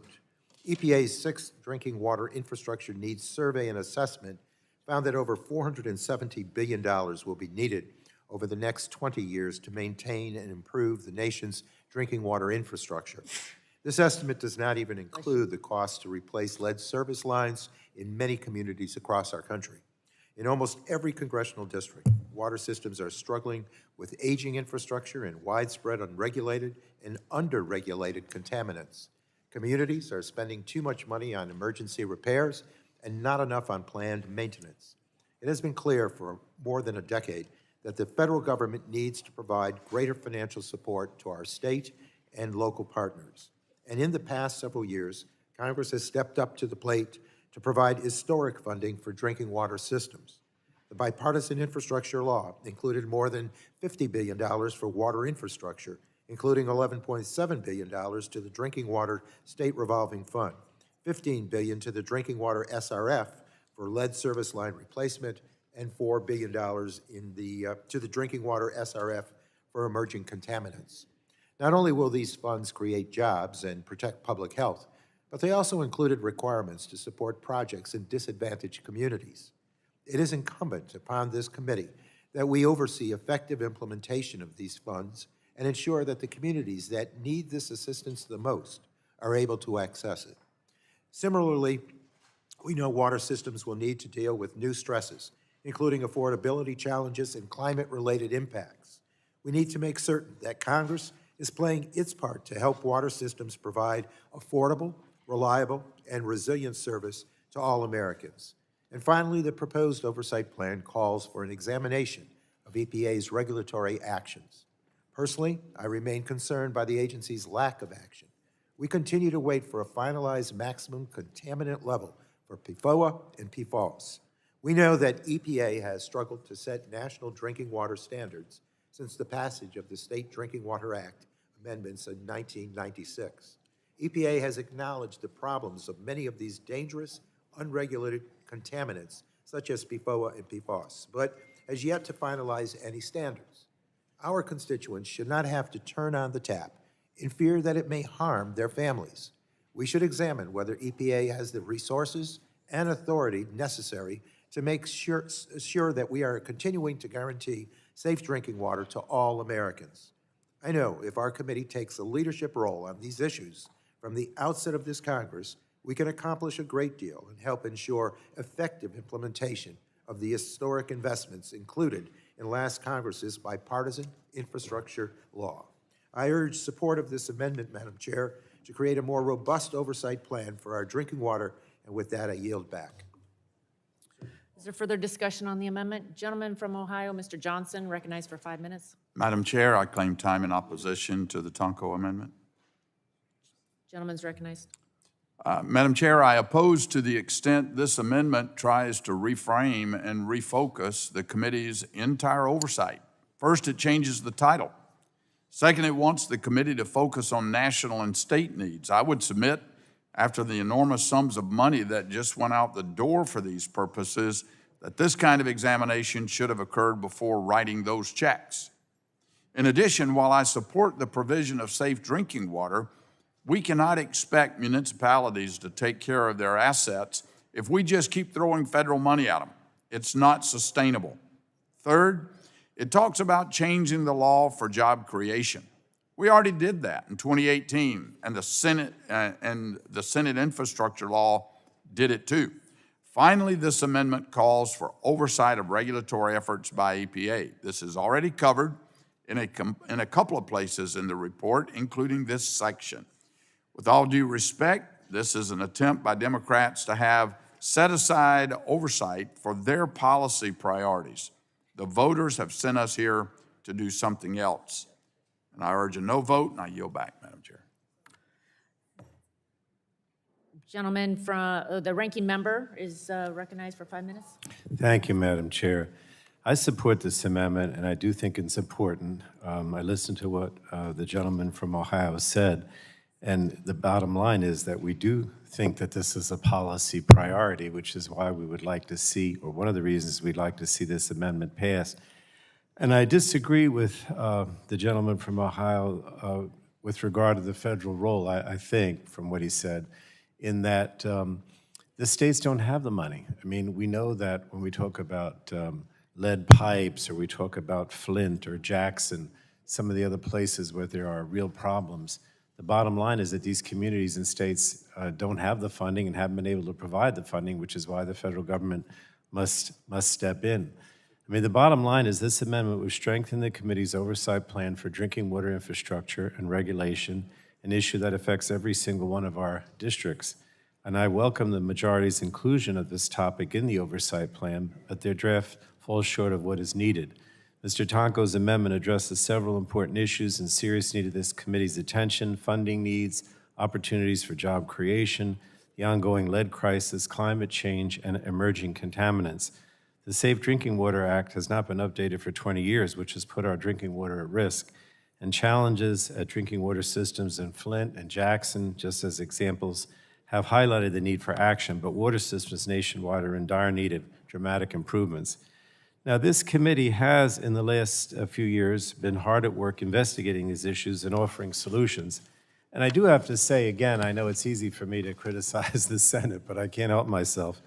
If you remember that we passed legislation here in the House, and then as often is the case with the Senate, they wanted to insist on their own version, and the bipartisan infrastructure law passed the Senate. The problem with the Senate is you need 60 votes, right? And of course, they often insist on their versions of the bill and just ignore ours, or at least don't include a lot of the things that we'd like to include if we had a conference. And so the bipartisan infrastructure law included a historic investment in drinking water. There was strong focus on infrastructure, lead contamination, and PFAS. And that funding will go a long way towards improving our water infrastructure and ensuring clean water for all. But I don't like the fact that,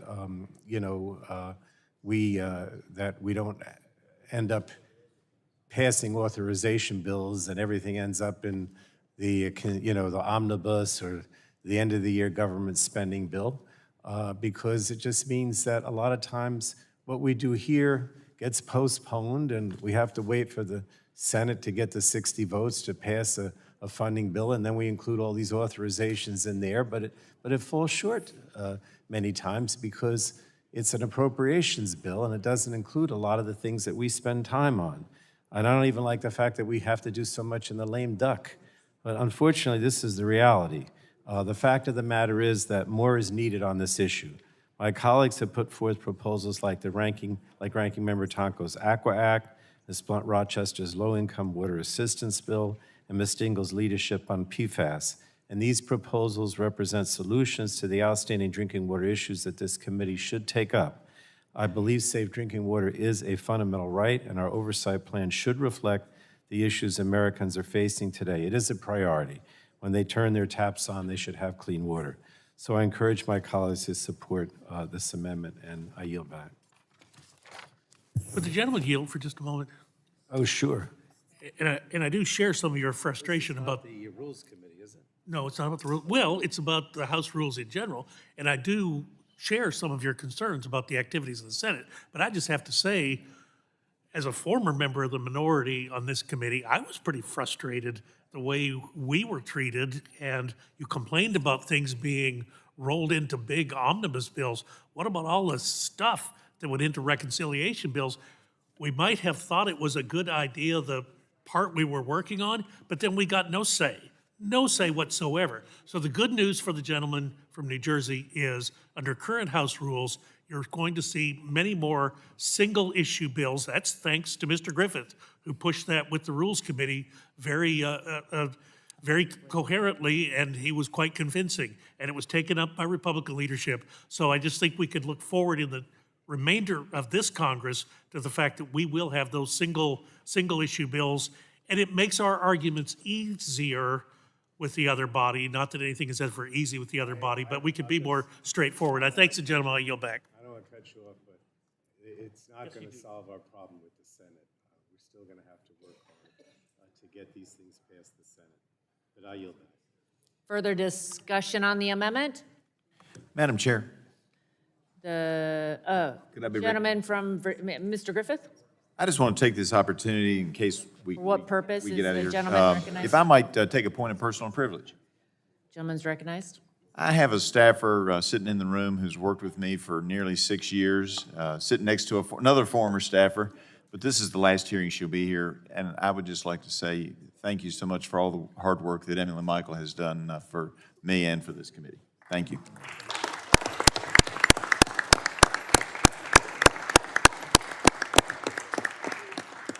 Very good. Any further discussion on the amendment? Seeing no further discussion, the vote occurs on the amendment. A recorded vote has been requested. The clerk will call the roll. Mr. Burgess. Mr. Burgess votes no. Mr. Latta. It is. Mr. Latta votes no. Mr. Guthrie. Mr. Guthrie votes no. Mr. Griffith. Mr. Griffith votes no. Mr. Bilirakis. Mr. Bilirakis votes no. Mr. Johnson. Mr. Johnson votes no. Mr. Bouchon. Mr. Bouchon votes no. Mr. Hudson. Mr. Hudson votes no. Mr. Wahlberg. Mr. Wahlberg votes no. Mr. Carter. Mr. Carter votes no. Mr. Duncan. Mr. Duncan votes no. Mr. Palmer. Mr. Palmer votes no. Mr. Dunn. Mr. Dunn votes no. Mr. Curtis. Ms. Lesko. Ms. Lesko votes no. Mr. Pence. Mr. Pence votes no. Mr. Crenshaw. Mr. Joyce. Mr. Joyce votes no. Mr. Armstrong. Mr. Armstrong votes no. Mr. Weber. Mr. Allen. Mr. Allen votes no. Mr. Balderson. Mr. Balderson votes no. Mr. Fulcher. Mr. Fulcher votes no. Mr. Pfluger. Mr. Pfluger votes no. Ms. Harshbarger. Ms. Harshbarger votes no. Ms. Miller-Meeks. Ms. Miller-Meeks votes no. Ms. Kamick. Ms. Kamick votes no. Mr. Olbernolte. Mr. Olbernolte votes no. Mr. Pallone. Mr. Pallone votes aye. Ms. Eshoo. Ms. DeGette. Ms. DeGette votes aye. Ms. Schakowsky. Ms. Schakowsky votes aye. Ms. Matsui. Ms. Matsui votes aye. Ms. Castor. Mr. Sarbanes. Mr. Sarbanes votes aye. Mr. Tonko. Aye. Mr. Tonko votes aye. Ms. Clark. Ms. Clark votes aye. Mr. Cardenas. Mr. Cardenas votes aye. Mr. Ruiz. Mr. Ruiz votes aye. Mr. Peters. Mr. Peters votes aye. Ms. Dingle. Ms. Dingle votes aye. Mr. Veazey. Mr. Veazey votes aye. Ms. Custer. Ms. Kelly. Ms. Kelly votes aye. Ms. Barragon. Ms. Blunt Rochester. Aye. Ms. Blunt Rochester votes aye. Mr. Soto. Ms. Craig. Ms. Schreier. Ms. Schreier votes aye. Ms. Trahan. Ms. Fletcher. Ms. Fletcher votes aye. Chair Rodgers. Chair Rodgers votes no.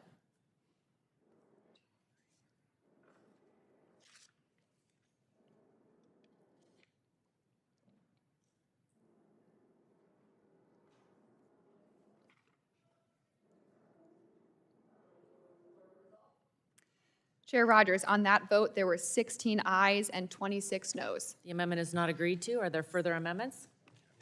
Madam Chair, I have an amendment at the Ms. desk. Kelly, for what purpose are you recognized? Madam Chair, I have an amendment at the desk. Clerk will report the amendment. Can you clarify which amendment? Health 8.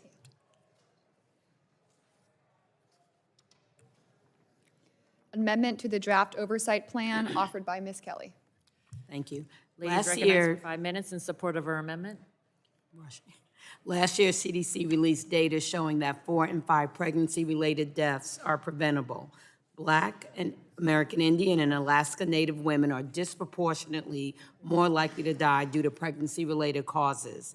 This is unacceptable. In 2018, I introduced the Mamas Act, my comprehensive bill to address the maternal mortality and morbidity crisis. Medicaid and CHIP pay for approximately 40% of births. 53% of deaths occur between 1 week and 1 year after birth. That is why one of the most important pieces of the Mamas Act would extend Medicaid postpartum coverage from 60 days to 1 year. I was very proud that the American Rescue Plan included a policy that I pushed with a strong support from this committee that would give states the option to cover new mothers on Medicaid for 12 months postpartum. I'm also proud of the bipartisan work that this committee did to ensure that the Medicaid postpartum state plan option was made permanent as part of the FY23 appropriations bill. As part of the oversight work of this committee in the 118th Congress, I offer this amendment to implore you to examine the implementation and adoption of the state's additional authority to cover women for 1 year postpartum. I also ask that the committee determine additional steps that must be taken to address the maternal mortality crisis. I am disappointed that this is not already part of the oversight plan. Lives are at stake, women continue to die, and we need to act. I look forward to my colleagues on both sides of the aisle supporting this important amendment, and I yield back. Is there further discussion on the amendment? Mr. Burgess is recognized. Thank you. And let me just first say at the outset, I know the gentlelady and I have worked on a number of these issues over the years, and I appreciate her willingness to work with our office. But this amendment, as it stands, does fall into the broad category of being duplicative. Look, the committee already has set forth significant efforts on some of the reauthorizations we have ahead of us. The Pre-Me Reauthorization Act, the Preventing Maternal Deaths Reauthorization Act, both of which were signed into law several years ago and require reauthorization this year. So that will be a good basis from which to work. And, I do just have to say, and I do agree with the increase in the time for postpartum coverage. The difficulty has been, and the gentlelady knows this, and I appreciate her work on this, on making this an option for states, an option to extend the state plan amendment to include postpartum coverage for a year. I'm still working on my counterparts in the State House in Texas, trying to make certain that they understand that this is not an expansion of Medicaid. This is an existing population that Medicaid already covers. But here's the problem. When the state of Texas passed a law in its last legislative session to extend from 3 months to 6 months the time in postpartum coverage, what happened? It was refused by the Center for Medicare and Medicaid Services. I can't get from them a good answer why, other than perhaps they are just trying to apply additional pressures to states like Texas that are the so-called non-expansion states. So I've been working on that this past year. I have been trying to get CMS to explain to me why they won't include Texas's 6 months. And yes, perhaps in this next legislative session that they're already in, Texas only meets every 2 years. Perhaps in this legislative session, we will be successful in getting that extended to a full year. But currently, it is the agency that has created more problems. Our legislation, in fact, was good, and it would have applied, I think, had the agency not interfered.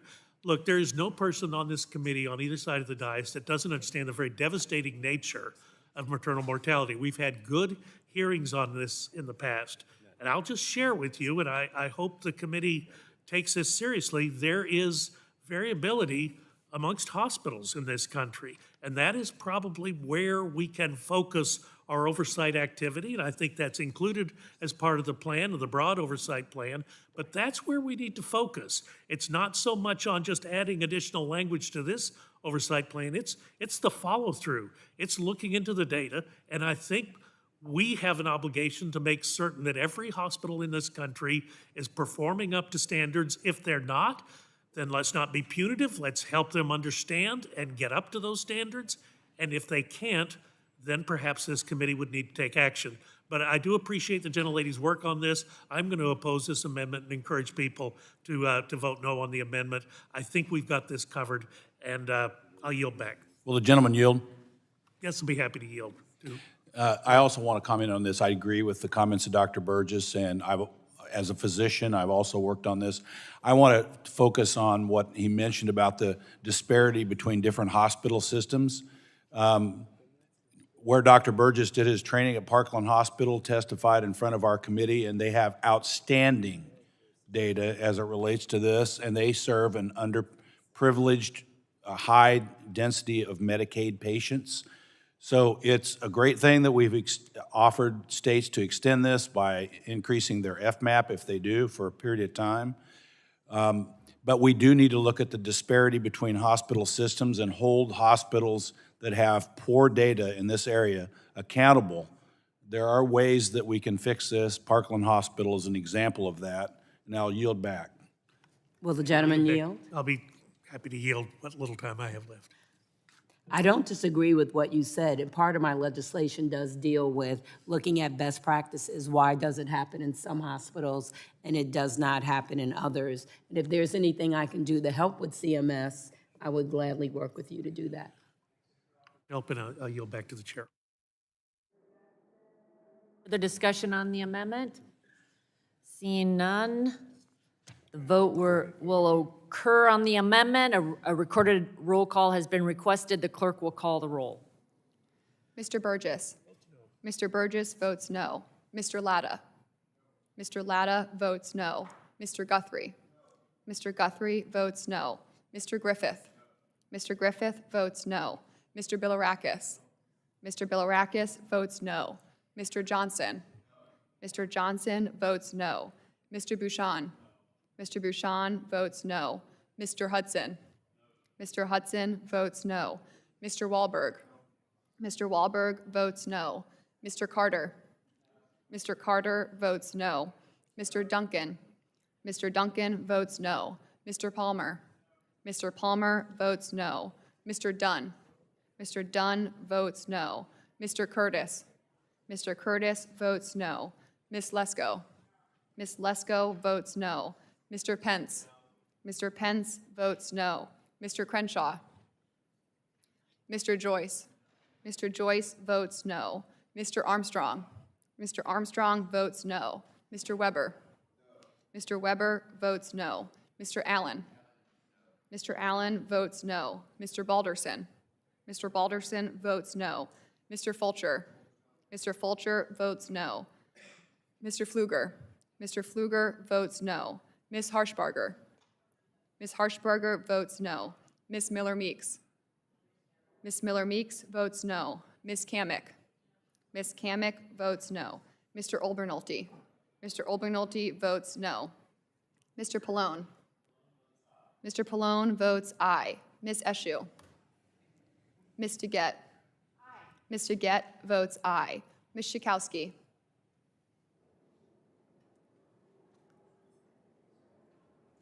Ms. Schakowsky. Ms. Schakowsky votes aye. Ms. Matsui. Ms. Matsui votes aye. Ms. Castor. Mr. Sarbanes. Mr. Sarbanes votes aye. Mr. Tonko. Aye. Mr. Tonko votes aye. Ms. Clark. Ms. Clark votes aye. Mr. Cardenas. Mr. Cardenas votes aye. Mr. Ruiz. Mr. Ruiz votes aye. Mr. Peters. Mr. Peters votes aye. Ms. Dingle. Ms. Dingle votes aye. Mr. Veazey.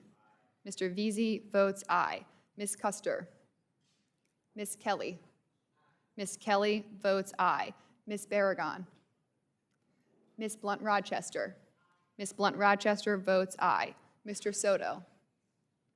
Ms. Craig. Ms. Schreier. Ms. Schreier votes aye. Ms. Trahan. Ms. Fletcher. Ms. Fletcher votes aye. Chair Rodgers. Chair Rodgers votes no.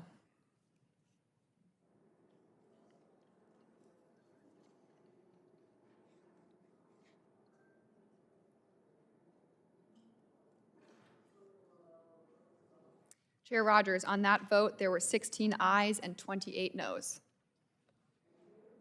Are there further amendments? Madam Chair, I have an amendment at the desk. Okay, thank you. The clerk will report the amendment. Can you clarify which amendment? It's Cat 9. Amendment to the draft oversight plan offered by Ms. Fletcher.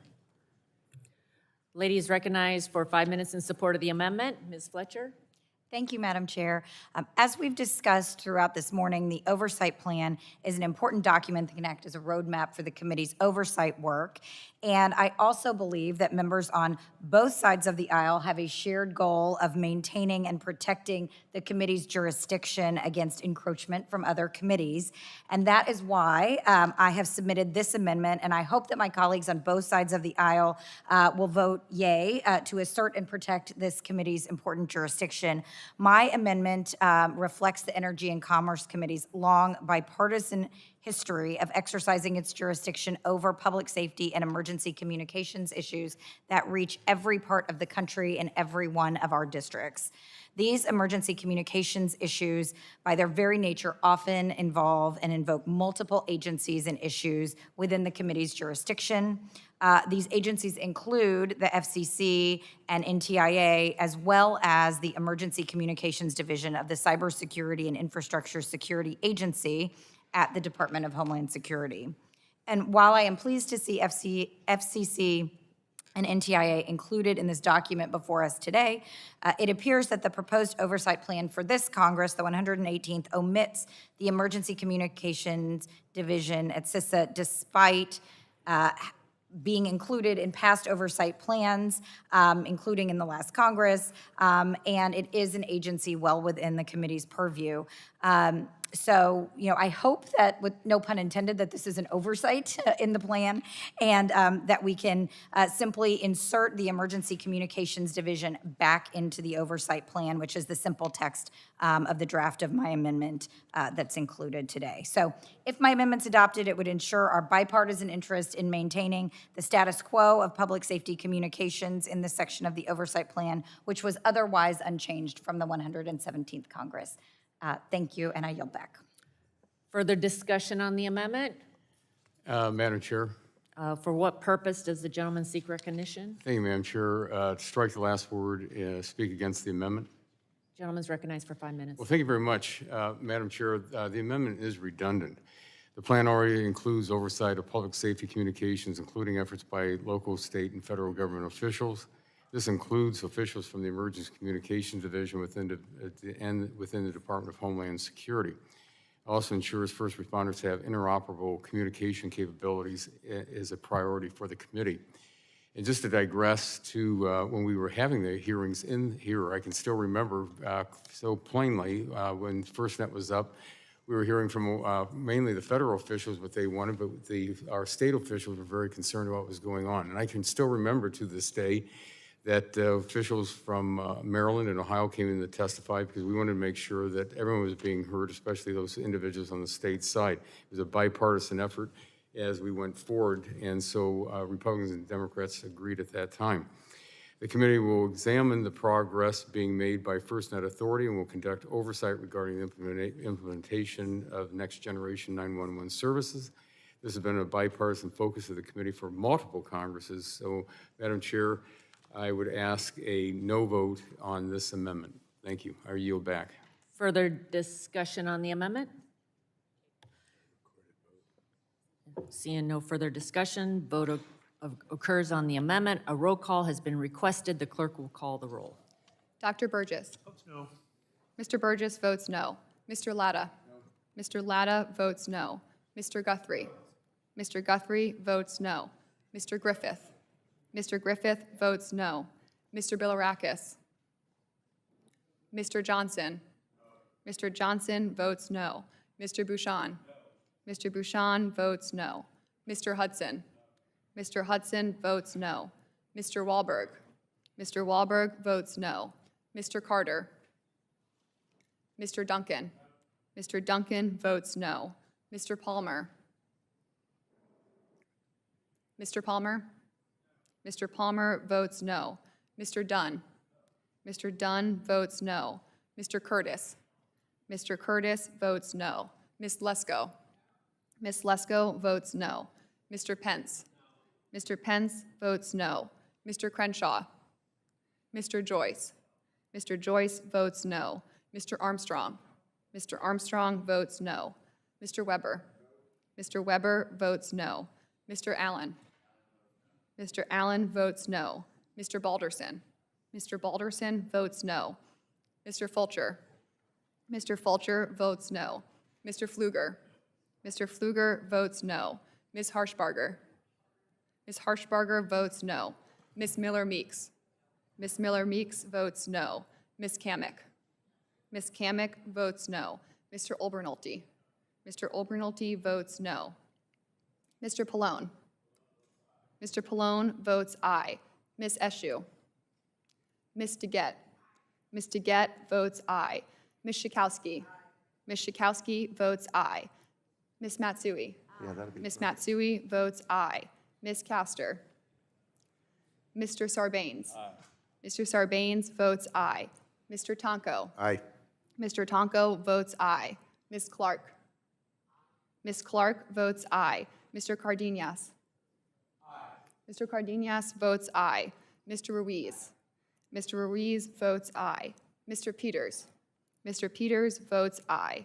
Ms. Dingle. Ms. Dingle votes aye. Mr. Veazey. Mr. Veazey votes aye. Ms. Custer. Ms. Kelly. Ms. Kelly votes aye. Ms. Barragon. Ms. Blunt-Rochester. Ms. Blunt-Rochester votes aye. Mr. Soto. Ms. Craig. Ms. Schreier. Ms. Schreier votes aye. Ms. Trahan. Ms. Fletcher. Ms. Fletcher votes aye. Chair Rodgers. Chair Rodgers votes no.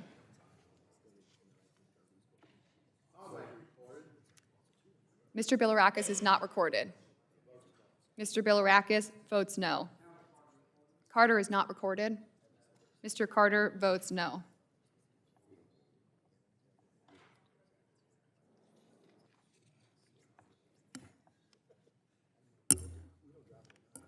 Clerk will report the result. Chair Rodgers, on that vote, there were 16 ayes and 28 noes. Amendment is not agreed to. Are there further amendments? Madam Chair, I have an amendment at the desk. Mr. Ruiz, amendment will be reported. Clerk will report. Health the- 9. Amendment to the draft oversight plan offered by Mr. Ruiz. Gentleman's recognized for 5 minutes in support of his amendment. Thank you, Madam Chair. My amendment changes the language of the Energy and Commerce's Committee's oversight plan that pertains to the historic drug pricing provisions that became law last year. Ooh, that was a long sentence.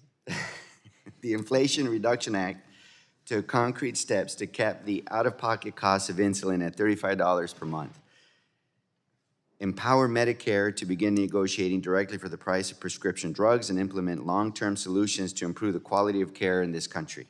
I was proud to have fought for these policies last Congress, and I'm even prouder to see that they are already making a difference. As of the first of the year, insulin copays have been capped at $35 per month for Medicare beneficiaries enrolled in Part D coverage. These savings could not come at a more critical time. Medicare Part D beneficiaries spent $1 billion out of pocket on insulin in 2020, which is more than 4 times the amount spent in 2007. Without Congress's action on insulin, it's likely that costs would have only increased for this pennies-to-make drug and left countless seniors continuing to struggle to access this life-saving medication. The current oversight plan makes no mention of how seniors will benefit from this landmark legislation. HHS estimates that if the insulin cap were in place for Medicare beneficiaries in 2020, 1.5 million seniors across the country would have saved an average of $500 on insulin for the year. In addition, a recent study found that the Medicare drug price negotiation provisions would have saved the U.S. $26.5 billion, or 5% of all drug spending between 2018 and 2020. That's real money. That reduces the nation's deficit and our future debt. That's good fiscal management, a win-win for seniors and management of our nation's budget. And yes, pharma has to start competing as it should be. And yet, my House Republican colleagues have introduced a bill that would repeal the Inflation Reduction Act. I'm disappointed that this is what it's come to, a push to undermine a transformative piece of legislation that will improve the lives of millions of Americans in an attempt to score cheap political points. They're singing the same tunes as they were when their disastrous attempt to overturn the Affordable Care Act failed. And just like in 2017, they will not suppress our efforts to make health care more accessible for all Americans. My amendment would ensure that Americans are made aware of how the Inflation Reduction Act's drug provisions will work for them. With that, I urge all of my colleagues to support this amendment, and I yield back. Is there further discussion on the amendment? Madam Chair, For what purpose does the gentleman seek recognition? to strike the last word and speak on the amendment. Gentleman's recognized for 5 minutes. Thank you, Madam Chair. I appreciate the amendment, but I believe it's unnecessary. We are going to look at the Inflation Reduction Act, and the oversight plan is clear that we're going to have oversight of the Inflation Reduction Act. In doing so, we intend to make the American public fully view of what the law says. I have for the record, a Wall Street Journal article says, "The West Drug Price Self-Sabotage, a lesson from Europe for America on how price controls reduce access to treatments and cures." The thing about less cures coming from the Inflation Reduction Act, it's not something that's an unintended consequence. It was fully debated and accepted by the other side in order to pass the Inflation Reduction Act. We talked about that. CBO said 10 to 15. We have 2 drugs that have already been pulled from study. One was a treatment for a rare eye disorder because of the Inflation Reduction Act. And on Tuesday, Eli Lilly said it's counseling work on a drug for certain blood cancers because of the Inflation Reduction Act. There are areas of the Inflation Reduction Act we 100% agreed on. We agreed that capping out-of-pocket caps on insulin, out-of-pocket caps on Medicare Part D. It was in the HR 19, which Wasn't a bipartisan bill, I'm not going to say that, but every provision in H.R. 19 had a bipartisan root to it. It also, smoothing of premiums. We all agreed on that.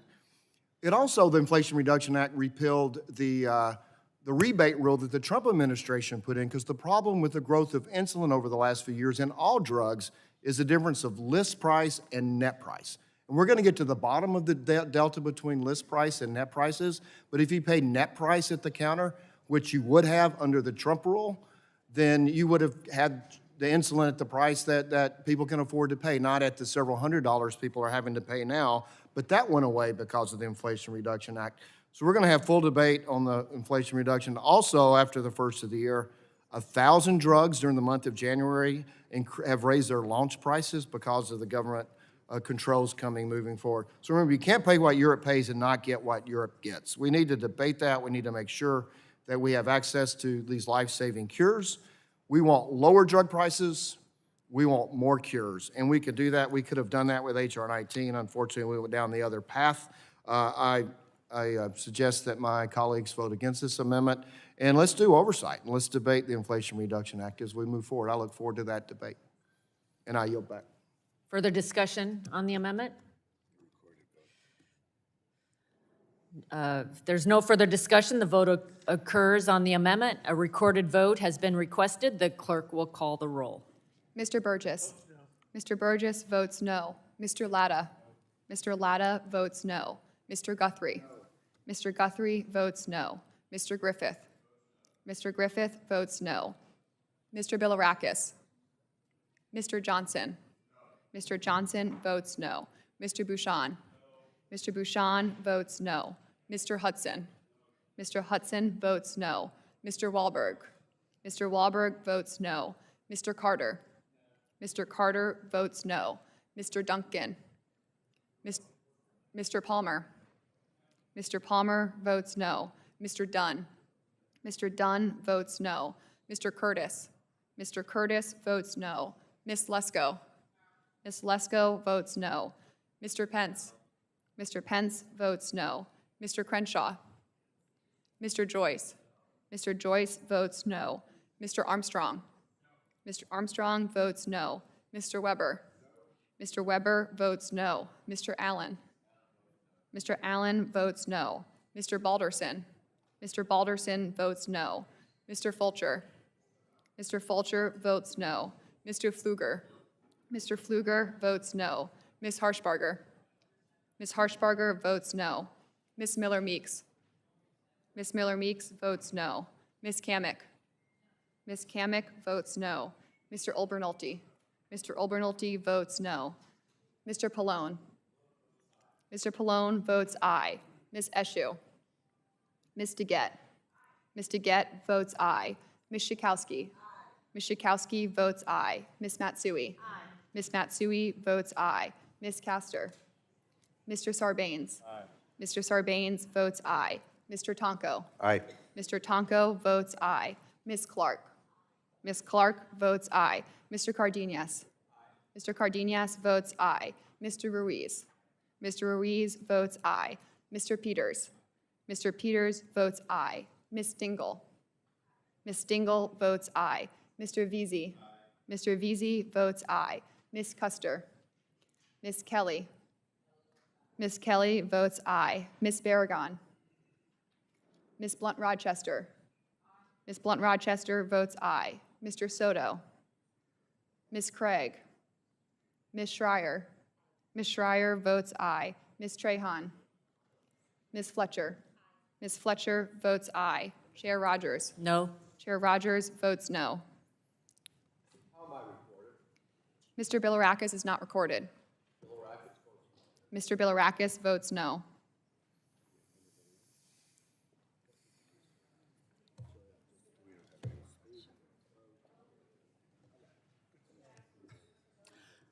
The clerk will report the result. Chair Rodgers, on that vote, there were 16 ayes and 27 noes. The amendment is not agreed to. Are there further amendments? Question now occurs on approving the resolution to adopt the committee authorization and oversight plan for the 118th Congress. All those in favor shall signify by saying aye. Aye. All those opposed, no. The ayes have it. The resolution is approved. Without objection, the staff is authorized to make technical and conforming changes to the legislation considered by the committee today. So ordered. Without objection, the committee stands adjourned. All right.